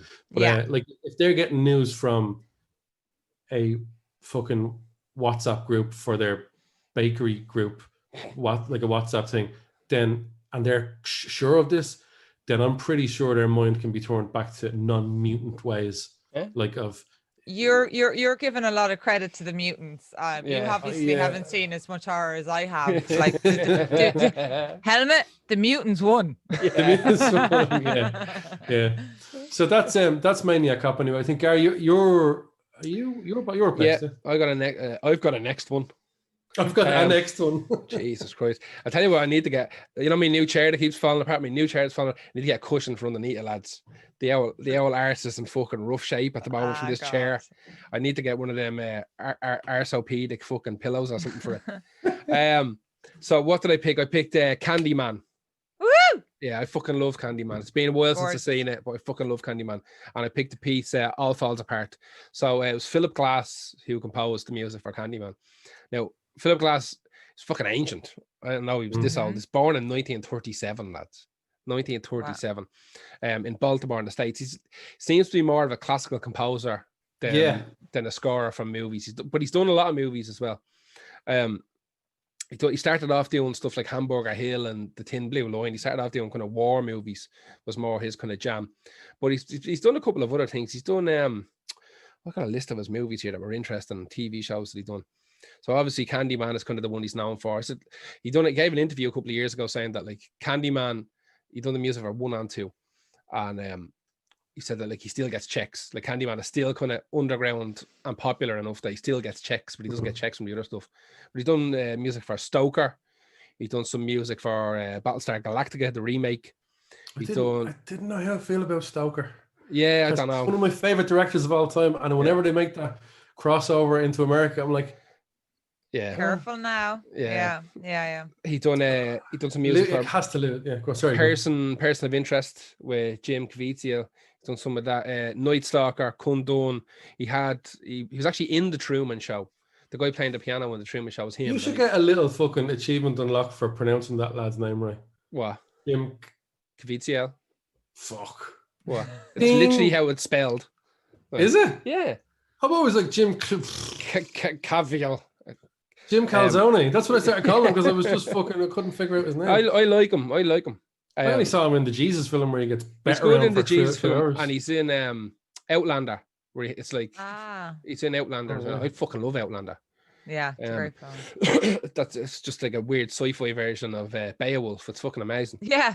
He's done the Hours as well. He's done listen, the list of awards that he's won is outrageous, but he's written operas, he's done musical theatre, he's written 12 symphonies, 11 concertos, 8 string quartets, and a bajillion scores for music and TV. And that was just since the lockdown. That's literally just 8 months ago.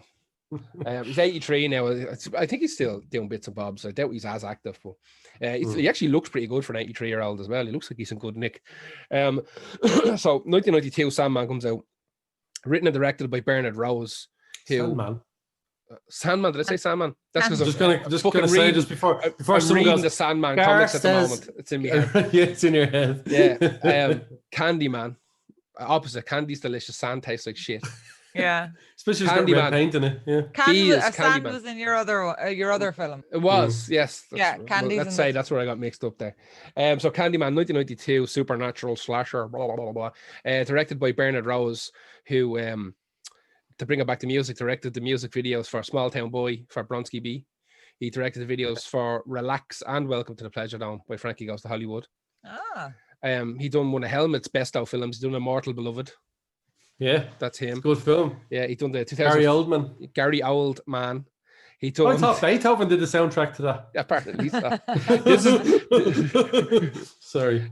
He also directed the 2015 version of Frankenstein, and he done the 2010 movie version of Howard Marks' Mr. Nice. So I've seen a couple of things he's done, but Candyman will be the main one in terms of the direction. I've obviously seen his music videos. Growing up in my fucking house, I had to listen to Frankie Goes to Hollywood every day. But relax. Relax, really.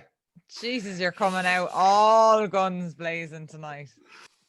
So apparently Candyman, I didn't know this till today. Candyman is based on a Clive Barker story called The Forbidden. I didn't know that. I hadn't a clue. And apparently it came about because Bernard Rose bumped into Clive Barker, who just finished making Nightbreed at some convention or something like that. One of my favorite films. As long as you watch the director's cut. It has to be the director's cut. Yeah, every time. Yeah. Do you mean the one that was on in the cinema? No, so the director's cut, it's only, I think it came out in 2014. Yeah, it was way later. Way later, yeah. So with the additional bits in it. Yeah, so there's 2 director's cut. There's the director's cut and then there's the Cabal cut. Yeah. I saw the Cabal cut. Yeah. Yeah. No, absolute kind of rabbit hole. Sorry. Dead right. I could talk about Nightbreed. I could talk about Nightbreed. I love it. The novel, the comic book, the movie, or the video game all day. That video game, I was obsessed with it. I want to. Right now, Midian looks pretty good. So, exactly. I want to be down there. I saw the Cabal cut in the Horathon. I think it was Horathon. Yeah. Like it's hard to take away from when they come in with the footage that didn't make it very well. Yeah. Don't even need that scene. Yeah. Well, anyway, sorry, Gary. You're grand. Once you mentioned Nightbreed, we all went. Yeah, exactly. Yeah. So apparently he met Clive Barker at a convention or something like that, and they got talking about how was the experience of making the movie and all this kind of shit. And Rose turned around to Barker and said, like, I really like that story you wrote, The Forbidden. Is there any chance like you'd sell me the rights to it to have a shot at it? And Barker's like, fuck yeah, like, because at one stage, Clive Barker was kind of gunning for Stephen King's spot to have everything made. You know, whether it was going to be video games, comic books, like Dark Horse comic books in the early 90s went on an absolute mad one, buying the rights to Clive Barker novels and turning them into comic books. Like they went mad for it. And that introduced so many people of my generation to his novels to go out and actually buy them and read them kind of unedited and unfucked with. They made 2 sequels to Candyman. They made Farewell to the Flesh and Day of the Dead. If I remember correctly, Farewell to the Flesh is okay and Day of the Dead is garbage. If I remember correctly. Yeah, that's pretty right. I think that's about right, yeah. Yeah. The second one, Farewell to the Flesh, was directed by Bill Condon. He done Chicago, Twilight, he done Ghosts and Monsters, he done a bunch of shit. And we've got a new one coming out. Jordan Peele has a new one coming out soon enough, which is supposed to be a direct sequel to the first one. So apparently in the novel, Candyman is set in Liverpool. Yeah. And it's much more contextualized within the whole class thing, it's supposed to be a whole opposed big to class race. kind of element to it. So when Rose was making the movie, he said he's going to move it to like kind of a shitty area in Chicago and make it about that. And so apparently what this is about, what Jordan Peele's new one is going to be almost a direct sequel to the first one, where it's set in the exact same area in Chicago, but it's being kind of gentrified. But the legend of Candyman still kind of lives on. Imagine we picked a white Candyman. I know, weird. But that's a big deal as well, because it was really pointless and weird. Go back to Romero. Candyman is played by Tony Todd, who had the lead in Tom Savini's remake of Night of the Living Dead. Was it 1990? The colored version. The colored version. I fucking love. Love the remake of Night of the Living Dead. I seen it when I was about 15. I seen it on like Channel 4 one night, and because I'd seen Night of the Living Dead on telly, because it was one of those things that like RTE or UTV, if they had a hole in their television schedule on a Wednesday at 11 o'clock, like, this is free, no one knows who owns it, broadcast that, like.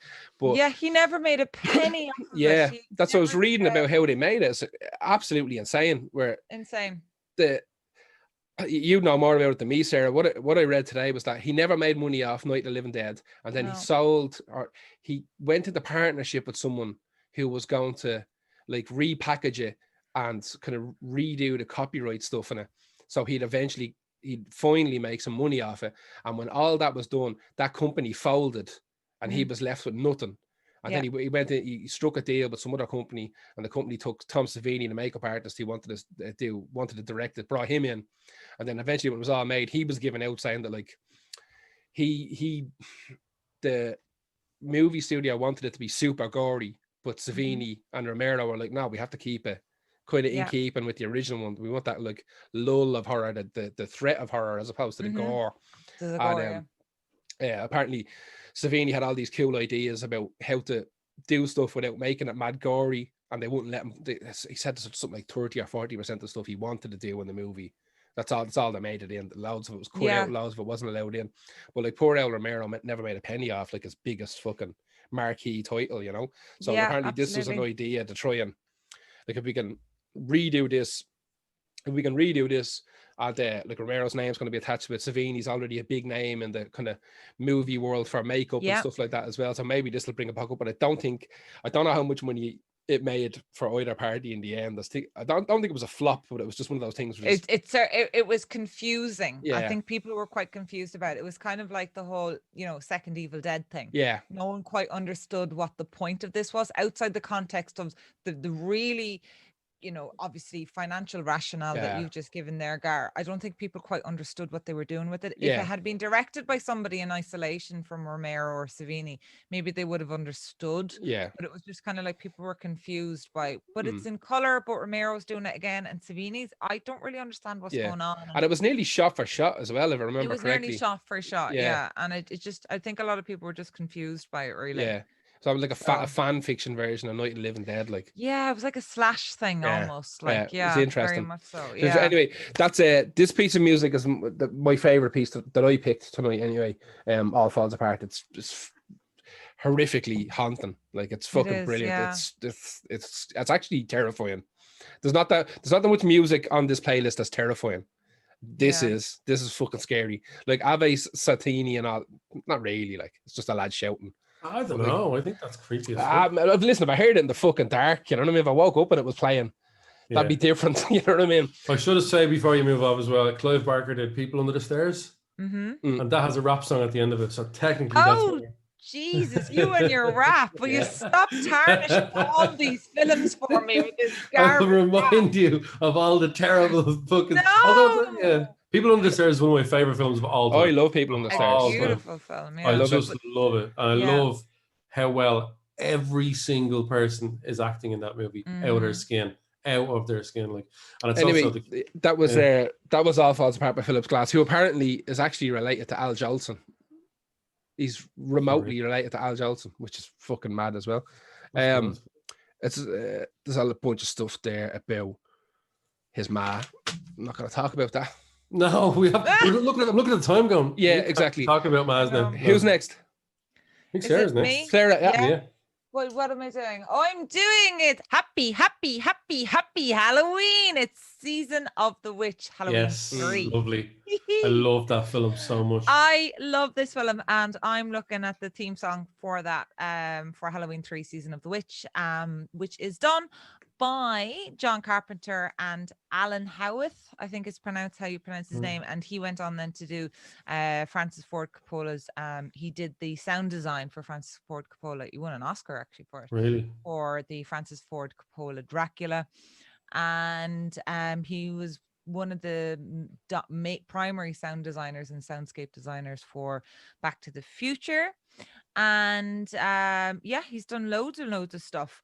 But I think for the music in Halloween 3, it's one of those really divisive Halloween films within the horror genre, because people either love it and hate it, and the Halloween purists tend to dislike it. It was talking about confusing. A lot of people were kind of perturbed by the fact that Michael Myers wasn't going to be in it. But that's crazy. But John Carpenter said that he never wanted a franchise. He wanted each Halloween film to be different, and he hated doing Halloween 2. He hated it. Halloween 2 is not a good film, and he didn't like doing Halloween 2.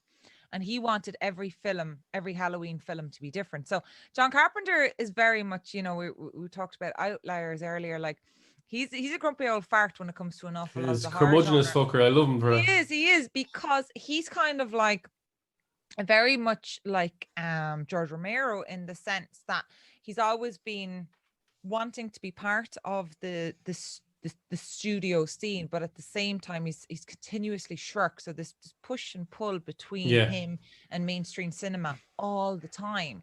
And Halloween was just a runaway success, that they said, right, quick, do another one, quick. He did it. He didn't like doing it. And then he said, right, I want to do, but Halloween 3 is not directed by John Carpenter. It's produced by himself and his production partner, but it isn't actually written by him, or it's done by Tommy Lee Wallace. Directs Halloween 3, and it stars Tom Atkins, and it's Tom Atkins, a legend horror actor. Yeah, he's amazing. He's amazing, and it's fantastic. It's an amazing story about it's got the silver shamrock masks, so good, and it's like I absolutely love this film. And the first time I ever saw that was on Channel 4 when I was really, really young, and I'd missed the start of it, so I had no idea what I was watching. Yeah. And afterwards, I was talking to people. I was like, "There was this mad film on last night. Did you see it?" I don't know what they're like. I explained to like, "Oh, Halloween 3." Like, no, it's not Halloween. It's not Halloween at all. It's not got Mike Myers. Like, no, it's Halloween 3. I was like, no, it's not. It's not. I was really young. I was like, they have the badges and insects crawl out of badges when at the time when the signal is played over the TV. It was incredible. They're like, yeah, it's called Halloween 3. I'm like, no. No. Halloween 3, Season of the Witch. And and again, like I know I'm coming in with this bolt of seriousness all the time, but that's good. That's what we need. I don't know, but like again, it's a remarkable example of how these horror directors are capable of using horror as this superb cultural tool to talk about, issues again, like commodification of certain seasons. So in this, it's very much a commentary on the way in which Halloween has been completely commodified, and that it's just all about buying shit all the time. And that was like 1982. That they were talking about this sort of stuff, like that's nearly 40 years ago. So again, a really, really interesting film, and one of those films that if you've seen it in your childhood, I implore you to go back and rewatch it. I don't know if I've ever seen it. Yeah, Gar, it really stands up to a watch in 21st century times. Really Tom does. Atkins is kind of like he's just and it's got this weird sex scene in it, and it's so Oh, yeah. yeah, it's good fun. It's Any good fun. chip mining in it now? Chip mining. Yeah, well, yeah, because somebody goes mining for jip in it anyway. But that's a weird name for a sex car. Never call it that again. Never call it that again. Mining for Bitcoin, but mining for fucking dirt. All right. Oh God Almighty. Yeah. No, But but a lot anyway, of time great for that film. film, and I love when someone says they hate it, and I just go, stinger. Yeah, but you don't get it. And the Silver Shamrock song. I mean, if you watch that, unfortunately, one of the side effects of watching Halloween 3 is that In your head for that's going to be in your head for probably about 2 weeks. Yeah. So Silver Shamrock, and they go happy Halloween. It's fucking brilliant. Yeah, it is. It's subversive and it's really great. And there's a plot to kill millions of American children, so that's always a good fucking bonus. Bonus. Sorry to our American listeners there. We're clearly being facetious. All 6 years. Yeah. Actually, the second biggest. When I see the demographic maps, it's the second biggest after Ireland and England. America Really? is. Yeah. Canada is up there as well, isn't it? Canada's like 5th after Australia or something. Well, so it's all the expats that makes kind of sense. So far, every film that we've talked about is American. So. Yeah. Well, my neck. Well, no, you're sorry. You're not probably finished, are you? Talking about... No, go for it. Absolutely. Let's move on. Well, technically, my film is American. No, I don't know. It's probably Italian. It's Suspiria. It's Italian. Oh, it's Italian. Come it's Italian. Yeah, it is. Yeah. Italian. I'm sure there's a few American dollars in there, but this is definitely an Italian. It's Gallo to its core. Come on. Yeah. So I picked the Suspiria theme by a band that you mentioned earlier, Goblin, who are like a punky prog. They do everything. They can play anything they want. They're just, you put instruments in their hand and they can play. But this particular one is prog horror prog.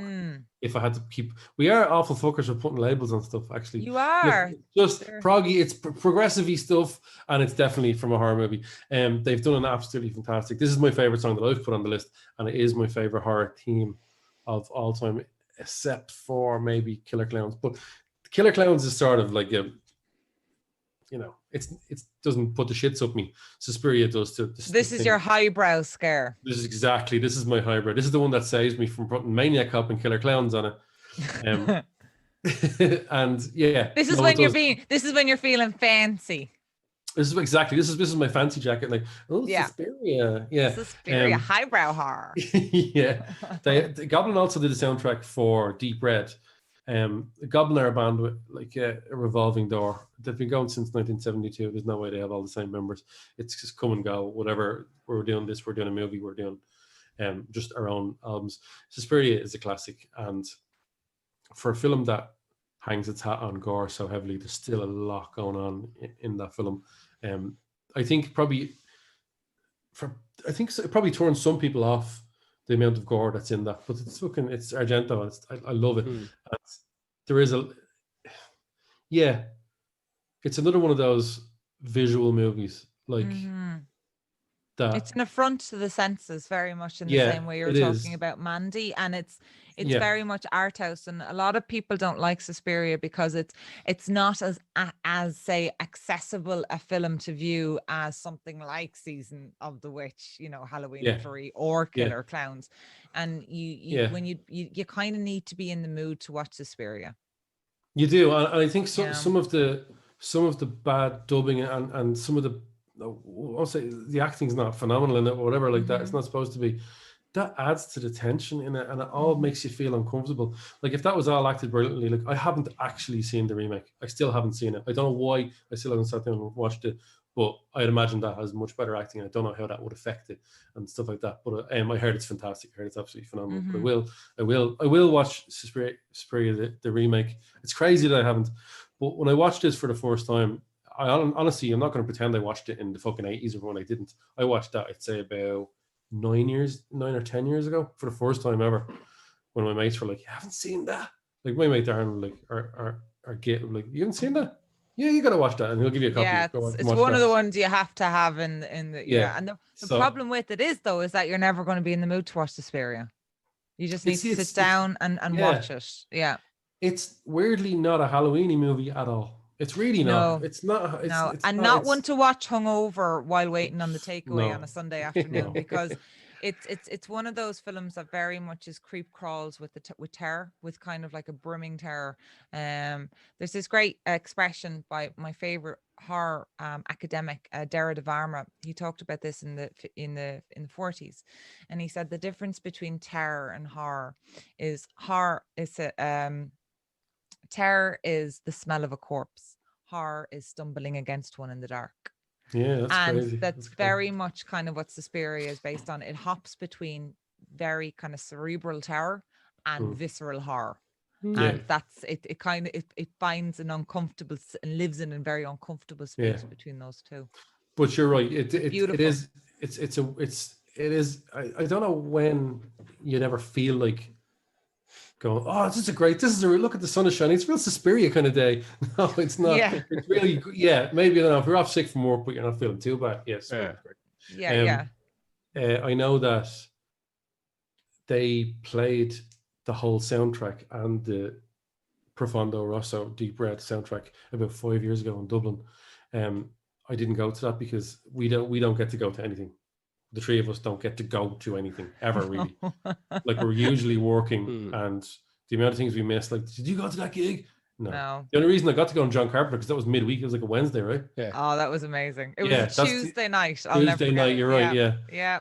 That's the only reason we all got to go to that. And some fucker stole my fucking Day Live hoodie. Paid €60 for a Day Live hoodie, and a week later, some prick stole it off the bar. Oh no! Do you know what? That's kind of like that whole thing of like robbing phones nowadays. Who would do that? Who would rob a They Live hoodie? Because people would know how loaded with emotional value something like that is worth. Yeah. Like, do you know what I mean? Like, would rather I'd take your wallet before I take that. You know, your wallet definitely doesn't have 60 quid in it, Gar. So you'd be all right with that. And what is a wallet of $5? Yeah, you bought it at the gig. Oh no, that is cruel. At those John Carpenter prices. Fucking hell, yeah. For an extra tenner, you'll sign it. Yeah, exactly. Oh, listen, I do not begrudge a penny that man has made. When you consider how much joy and how difficult it now is for the world of horror to produce any sort of financial returns, when you think about how films now are so devalued. It's like the music industry. Like, nobody is paying for films anymore, really. Yeah. You know, bar the cinema or bar. Yeah, well, nobody's buying music. Nobody's, So I actually do buy films for the first time in a while. You're buying films? Well, yeah, like, I don't go out and buy physical copies, which I really should, but because I get that, I don't know what to use my phone credit on. I can just go on to YouTube and just buy a film. And buy the films, and you feel good about yourself. You do feel a bit better. Yeah, you do. If some film gets cancelled because of the budget now, there's some people that download movies all exclusively, and then when something gets cancelled, they go, oh, for fuck's sake. Yeah. Well, man. Yeah, but like, when you think about like James Bond, like, I mean, that film is so expensive. They'll have to keep that on ice until we're allowed to go to the cinema again. And I was reading up on the film, and it's so.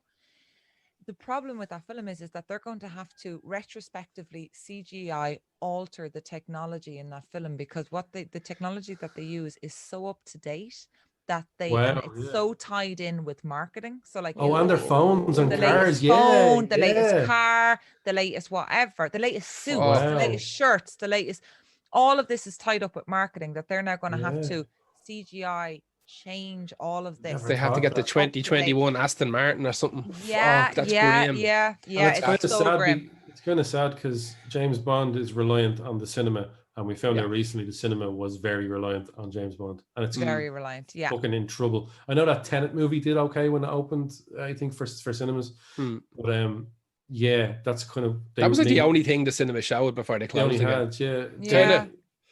They so have everyone on Earth just like going to the pictures, like, what are you gonna say? Fucking, there's nothing else like Tenet. It's Tenet, Like, I'm obviously very sad if things, and it will affect the cinemas, but here's the thing, and I say this all the time, and people go, I don't know about that. Cinemas are their own worst enemy, man. They weren't I don't want to be a totalitarian, but they're not policed properly. Every time I go, some shithead is talking, and I have to fucking say it or something. Yeah. And I don't ever have. Maybe it's just my bad luck. Someone's always kicking the back of my chair, but mostly someone's on their phone and talking, and I'm like, do I want to be that guy? That put me off. That put me off going to the cinema for years. It did put me off for years. Yeah. So now I just realize there's times you can pick to go to the cinema and fall in love with it again. Because for years, cinema over music was films up until probably still to this day. Really, if I really think about it, music is my love. But films as a kid were way more important than any song or album ever. It was films because films had everything. It was audio and visual. So it's going to be real for me for years. Yeah. But there's a sense of occasion about going to the cinema. Yes. You know, it's a night out. It's a thing to do. And when I lived near Cineworld in town in Dublin, I had the card because I lived literally beside the cinema, and I used to go to the cinema instead of watching telly.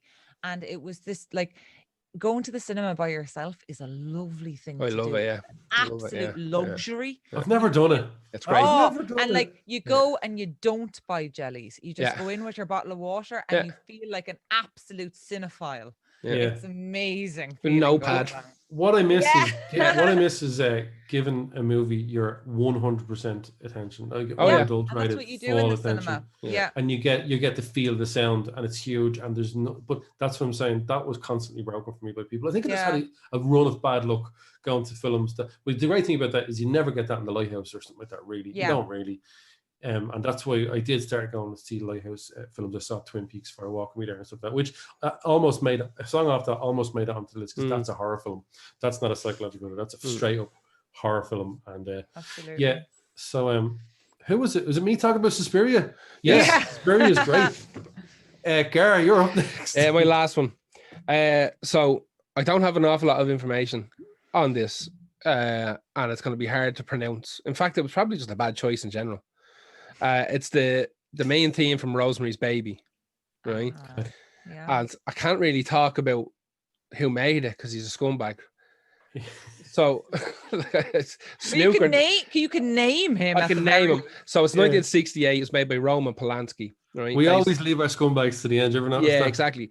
Based on the 1967 novel of the same name by Ira Levin, and apparently they were able to convince Roman Polanski to make this movie because he was mad into skiing. And there was going to be skiing in the movie. So where it was going to be set, he was going to be able to go skiing. So they sent him a copy of the book. He read it overnight. That's why, like, the book came out in 1967 and the movie came out in 1968. So there's very little changeover in it. You know? He read it overnight. I've not finished the book yet. Exactly. So it's a very slim book. It's quite small. Yeah. So he said he just stayed up all night, read it, and he was into it. He was like, oh, yeah, we're making it. Off he was into it because it was slim and very new. What? Go on. It was small and new, huh? Here. No, you think I just made the joke? What's subtler? You have to make it worse. I have to make it worse. So the soundtrack is by Jesus Christ. Here we go. I can do this. Krzysztof Komeda, who was a Polish jazz musician, and also done some composing for Polish movies like Jazz in Poland. This is a massive deal. Is it? It's just, you don't understand. Like, Polish jazz at one stage was like the world's jazz. It's fucking mad. Like, it was almost more important than American jazz. Like, Poland absolutely went mad. And he released an album, I think 1961, which is considered to be one of the kind of greatest, like the thing that introduced American jazz aficionados into kind of European jazz, and in particular Polish jazz, and that kind of made the whole kind of Polish jazz scene explode. He done a bunch of other. He done the soundtrack to Knife in the Water, Cul-de-sac, and Fearless Vampire Killers as well, which is mad weird. And this is fucked up, right? This is literally the last bit of information I have about this fella. He died in like 1969, the year after this movie comes out. He dies because he gets pushed out of an apartment window, right? He gets pushed out of an apartment window by a guy called Marek Klasko, who is a screenwriter from Poland as well. This is in Los Angeles. Apparently, like Polanski and fucking Krzysztof and Marek and all that, all get to get all the kind of Polish expats that were working together in Hollywood and tried to make movies, and all hang out and get locked and act the bollocks and messing around. Apparently, they always like they get locked and they start wrestling with each other. And this guy, Marek, just pushed poor El Christoph, and out the window he went, landed on his head. Didn't die instantly. Accident? Yeah, it was kind of a tomfuckery accident. And I want to push you, but the fact that you're by a window is not putting me off. yeah, exactly. So now he landed on his head. He died a couple of weeks later. They got him back to Poland. He died in Poland a couple of weeks later, I think. So they got him out of America, sent him home so he could die at home. But his career was only kind of starting to get going as a composer and stuff like that in there. Like, 'cause this music, the Rosemary's Baby theme is fucking amazing. It's real haunting. It's real spooky. It's got everything that you want, I think, from this kind of like a horror theme podcast. It's ticking all the buttons here. The guy, Marek, who pushed him out the window accidentally, died the same year. Nobody knows how he died. The rumor was that he killed himself with drink and drugs, that he felt so Dealing bad. with the grief of this other thing, yeah. But it's never been confirmed. I think he went back to Poland and he just died. And his family don't talk about it. His friends don't talk about it. His friends, when they said, like, was it suicide? They said he would never commit suicide. But the general line in Hollywood was that he had killed himself. Wow. Just OD'd or whatever and done it. But the curse of Rosemary's Baby. Yeah. Rosemary's Baby, yeah. I've seen Rosemary's Baby 100 fucking times, and I can't remember a fucking thing about Rosemary's Baby. Really? I'm not joking. I know it's a joke. I don't know. I know I've seen it 100 times. Right. But when I try to draw the files out of my brain, it just goes, one with the short hair, yeah. Mia Farrow. That's literally, that's it. That's not even Mia Farrow. The one with the short hair and black and white, yeah. That's literally what my brain does. Black and white, short hair. That's all I can remember about that film. Right. And, that piece of music, when I was rooting through everything and I come across that, I was like, fuck, I remember this being used in like other things as well. Not seriously like piss takes, like stupid sketch shows and stuff like that. Whenever they were doing like a horror comedy sketch for a minute, they'd play stuff like this because it's fucking it's that creep up behind you and get you. I love that piece of music. Fuck Roman Polanski. Who's your next one? Sarah, you're up next. Fuck Roman Polanski. Yeah. But can I just say though, right, not to delay on this for a second. No, you can do not to delay on this for a second. Within a music podcast though, surely you're going to be on very dodgy ground if you deny yourselves the opportunity to isolate the art from the artist. Oh no, we do that all the time, and we go in heavy on people, but we do that. I suppose we do separate it every time we pick someone. We're sort of promoting them in a sense. So even when and if they do fit the bill for the thing, like if we're talking about, like Axl Rose has come up a few times as being not a particularly great guy sometimes and a great guy other times. Michael Jackson comes up in every fucking second playlist. And David Grohl. You're mad. There's no Dave Grohl. He's trying to start a rumor about Dave Grohl. Oh, wait for it. You can't do that. You can't do that. Wait for it. Do that. Wait. The evidence is there. The evidence is there, lads. You're saying it's going to happen. I'm telling you right now, something rope is going to happen. Every fucking week, there's like Dave Grohl has a baby. The fucking on stage with guitar. Dave Grohl invites child to backstage room to learn how to play a song because he wants to promote music. There's something ropey going on with Dave Grohl. I'm telling you right now. I don't know, man. I really do. I think, for want of a better way to say it, I think he's too boring to be the guy. Yeah, I mean, look, he's part of a band that's so middle of the road. Like, I'm surprised they haven't been knocked over by a car. Like, the perfect cover. The perfect cover. No, the perfect cover will be unreal. Like, to be unreal. Although, history tells us that lost profits. Moving on. Right. So sorry, go on. These are little dwarf words. Right. Okay. So now that we've settled that argument kind of about separating the art from the artist, I still would recommend everybody go out and watch Rosemary's Babies. It's one of those kind of pivotal horror films that you need to stock in there along with Suspiria as well. It's just an incredible film, extremely problematic from a 21st century perspective, a little bit of kind of like weird rapey things going on and a devil baby. But definitely one to watch. So my Yeah, last also, pick, especially with movies in general, there's also an awful lot of other people working on that film that you shouldn't deny their art absolutely. either. Oh, Yeah. absolutely. No, but the actual narrative has got that weird rape scene in it. Oh, yeah, yeah. Like, well, honey, you were asleep and I just thought I'd do it. Okay, honey. So yeah, Wow, it's really yeah. kind of weird. Yeah, really kind of weird. You've blanked that from your memory, Gar, I think. Right. Okay. So my last pick is probably if in isolation from Romero is probably my favorite horror film of all times. Romero is again kind of in isolation from everything. But Return of the Living Dead, and it is the Tritroxan theme, which is that fabulous start to Dan O'Bannon's 1985 Return of the Living Dead. And It's brilliant. It's by Francis Haynes, and it's just one of those songs that just gets me so excited when I hear it coming. I don't know anything much about Francis Haynes. I don't think there is much to know really about him. But Dan O'Bannon again is one of those guys. He was kind of just like the outliers of even of the horror industry but just one of those. He passed away recently, but he was just one of those guys that was always on the fringes, always doing really interesting things within the genre. And that music at the start and at the end is just so special, especially at the end of Return of the Living Dead, which people always kind of put down as being really like a skit on Dawn of the Dead. But in actual fact, if you sit down and watch it, it's much more cynical. It's much more nihilistic, because there's a famous play on it where it's like, well, you've seen Dawn of the Dead, haven't you? Yeah. Well, I got a zombie downstairs just like that. And it's like, there's a famous line in it where they go to kill the zombie in the head. And it's like, you mean the film lied? Because you can't kill the zombie by shooting him in the head. You can't kill a zombie. And then the end sequence, you see, well, probably ruining it now, but feck yes, it's nearly 40 years old.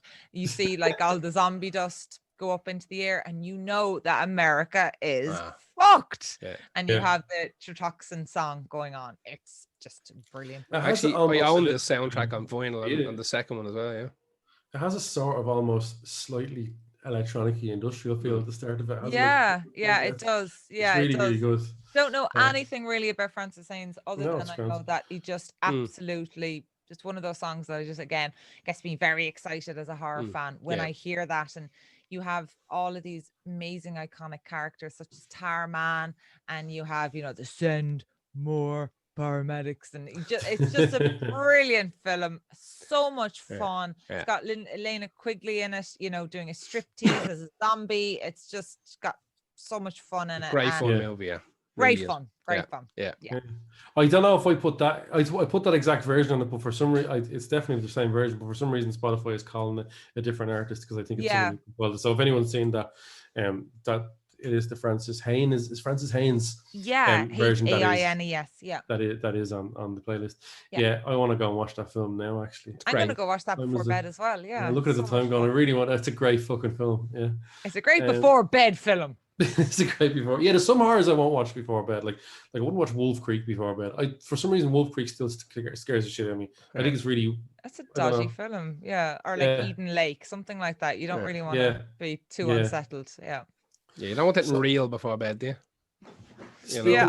Although in saying that, I have been partial to be putting on some absolutely horrible shit 7:30 in the morning when I've no other time to watch it. So yeah, I guess well, like you especially when you were like.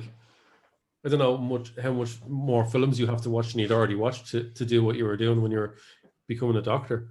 I'm sure you'd still have to watch a lot more and like that. But your time would be like, well, it's 9 o'clock. I can't watch it. Of course, I have to watch a horror movie. Oh no, I watched a Serbian film at 7:45 in the morning. Like, can't watch that. No. I don't think that's for me. You watched that? Did you not watch that? I watched about 15 minutes. That's turned it off. I can't do it, lads. It's just the scene or just the film in general. No, just the film in general. I knew it was coming, and enough people had told me what the fuck's going on, and I knew the way it started. I was like, no, we're not having that. No. See, it's one of those films. I hate not being able to watch a film. I don't know how highly it's rated. Like, let's say, for instance, Irreversible is a hugely highly rated movie, which has awful scenes in it. So I remember being young, and I've only ever watched Irreversible once. I think you only have to watch it once. Yeah. I don't think you should watch it more than once, because I think it ruined the impact that it needs to. It's like a Requiem for a Dream. I don't think you need to rewatch that film. Yeah. It takes its toll on you a little bit, and you kind of go, right. It would almost feel like voyeurism watching it again in weird ways. In some way. But I've never watched a Serbian movie, even though I don't know how highly it's rated. Is it really rated? It's not a great. Do you know what? For your listeners, what I would recommend is a film, Kill List, instead. Kill List, great. I like Kill List a lot. Is similar. It navigates the similar territory, but there's an intelligence behind Kill List that isn't in Serbian film. The problem what I have with Serbian film is not its actual content. It just takes itself to it's not delivering upon the message that it's saying. Right. Yeah. And it's about basically that everyone in Serbia got fucked. So here's a film in which everything and everyone will get fucked. It's saying that, it's not delivering that. You know, if you want to just do the whole hostile thing, go for it, and I'll respect you for that.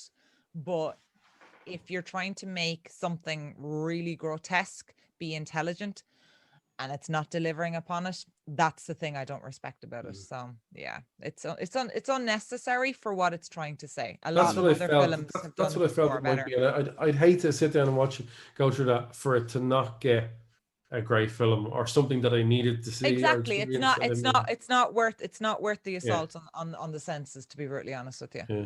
But you know, it still does. I still wouldn't censor it. I still think it deserves to be. But at the same time, it's not worth it, if that makes sense. Gotcha. To sit through that. Yeah.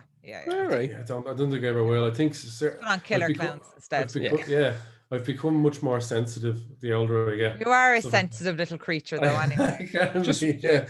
Watch Batteries Not Included instead. Fuck off! Don't do that. I'm still not over that film. Everyone talks about Legend, but they don't talk about that. Every time I watch that film, I forget that he survives. Every time I watch that film, and he's there nudging his little dead sister, and I just think, oh fuck, I forgot he died. Yeah. That's a whopper film. Yeah, it's great. Yeah. So, Christ almighty. Are we at the end? Your last one, and then we're done. Yeah, we're done. Well, you guys got to pick a John Carpenter, so I had to pick a John Carpenter, and I've picked Christine. Christine, the theme from Christine, just because I love it so much. Now, Christine is not my favorite John Carpenter film. I think it's fantastic, but it is my favorite John Carpenter theme, and he has so fucking many that it is really hard to pick one. But because I'm a big synthwave head, it's such a great synthy song. Like, it really, really, Christine is perfect. The build up, and it has everything. It's still a little bit creepy. It hasn't gone full rock like Ghost. Hasn't gone there, but it's touching on it because Christine has to be. It's interspersed with rock songs like George Thorogood and ABBA and stuff on it. Like, and I think Little Richard is on the soundtrack as well. So it fits in with it, and it's God. I love playing it when I'm DJing. People always go, it's a little toe tapper, isn't it? Like, it's a little toe tapper. It's about it's a movie about the car that kills people. It can repair itself. It's on paper, doesn't sound like it could ever be a great film, but it is.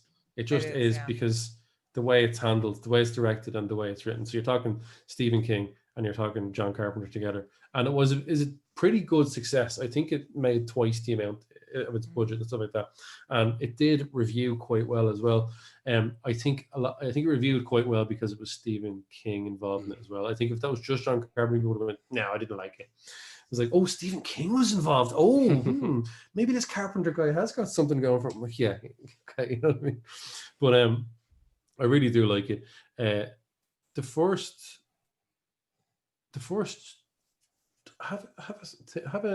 John Carpenter wasn't. Sorry, he was the first choice for directing it, but he initially turned it down because he was busy on supposed to be doing Firestarter. Yes, and he didn't get that. So the delays and all that meant that he was free to do Christine. He didn't get it because of how badly the Thing did. Oh, is that what it was? Really? Wow. Thing went on to be an absolute cult classic. Yeah. But it did not receive well in the box office. Yeah, it's So crazy. he was lined up to do Firestarter, which was meant to be kind of like in the Poltergeist kind of blockbuster territory. Like Steven Spielberg was meant to do Poltergeist, but he couldn't do it because he was bound up in the contract with ET. Yeah. So we had Toby Hooper doing Poltergeist, but similarly, he was meant to be doing Firestarter, and he kind of got edged out because of how badly the thing did. It's crazy. Like, there's something about his films that people absolutely love that clearly the general public and the general movie-going fan back then in the 80s just couldn't click with. Is it not tidy enough for them? Or is it not obvious enough for them? Sometimes I think John Carpenter's movies aren't obvious. They always have an element of an angry little rocker is making these films. Absolutely. Well, they're anarchic at their core. Yeah, I mean, exactly, if you think of something like They Live, that's a really angry film. You know what I mean? Like but it's outwardly, it's very funny. It's a lot, it's good lines in it, all the rest of it, Roddy Piper, all this sort of thing. But at the same time, it's really angry and it's really subversive. And I think that's maybe the thing that people going in thinking that they're going to be like, ha ha ha, slapstick, where he's actually saying something. I was reading there's a theory that Christine the car was controlled by Pennywise the clown.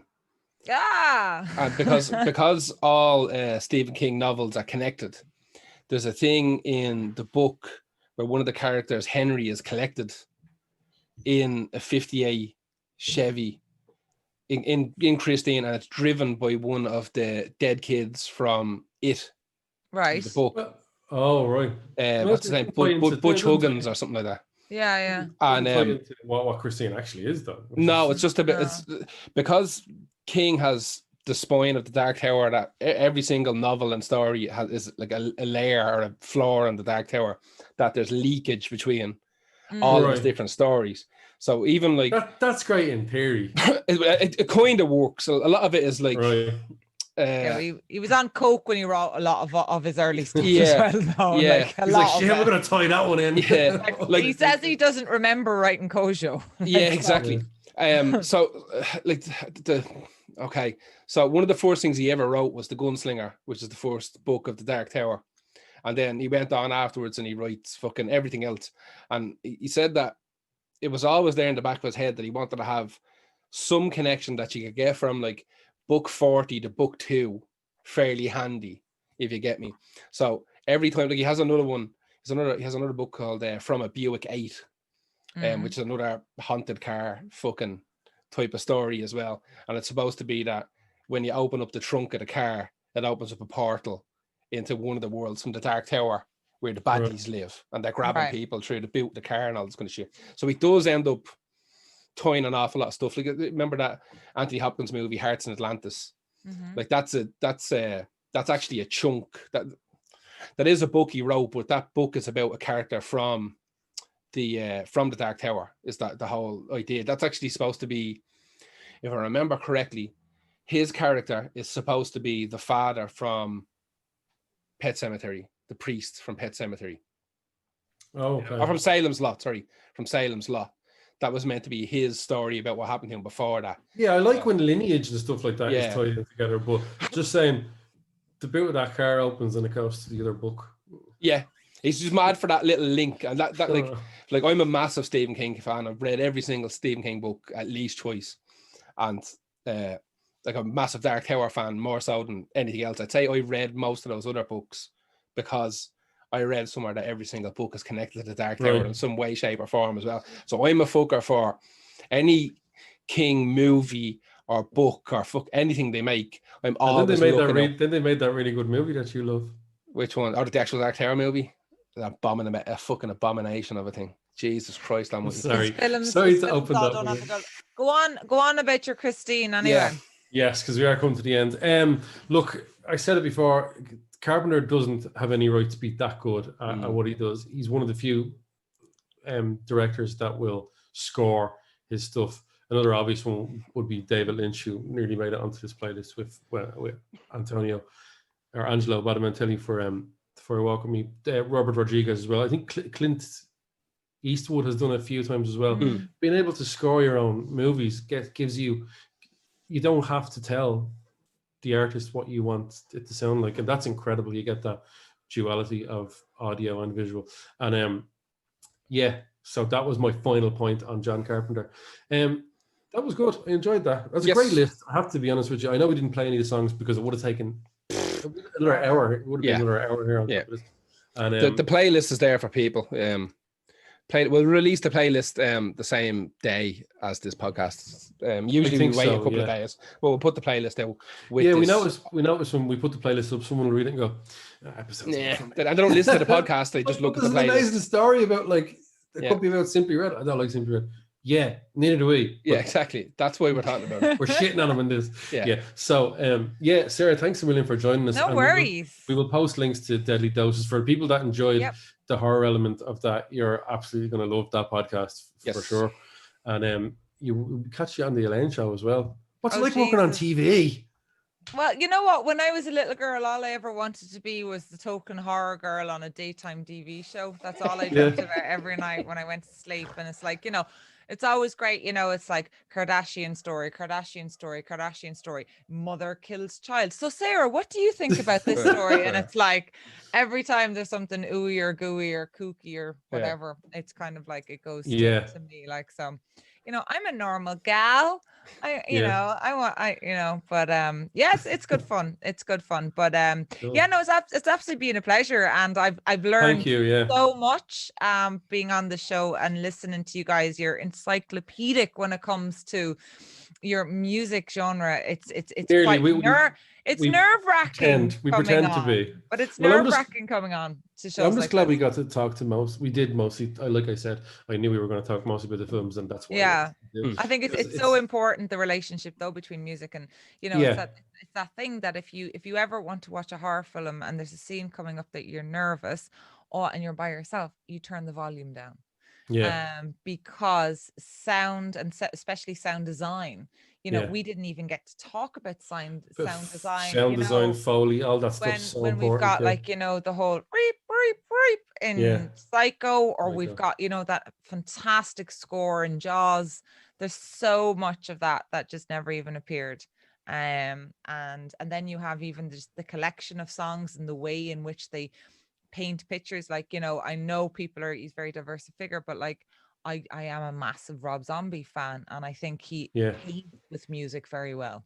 He does, scene setting, he's better at that. I know. Listen, Devil's Rejects, come on, give him a break. Devil's Rejects is good, but I actually don't mind any of his films. I just thought Halloween. I don't like that. What was that, 3 or 31, or what was the fucking 31 garbage?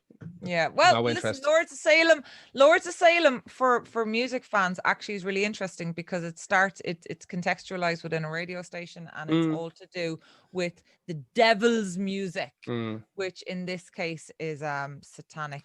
Is Pontypool like that as well? I haven't seen Pontypool, weirdly. That's a radio station. Pontypool is one of my favorite horror films of all time. Really? Okay, I'll watch that tomorrow. Pontypool is 100% recommend. It is basically a film in which there is a virus attached to the English language that turns us into cannibalistic monsters. Interesting. Wow. An amazing film. I don't know why I didn't watch that when it came out, but it's one of those films that escaped me. It's based on a radio play, which is based on a book, Tony Burgess' Pontypool Changes Everything, and the radio play is available on YouTube, and I recommend your listeners listen to the radio play. It's absolutely brilliant. It's so good. Yeah, really, really good. Okay, well, that's it.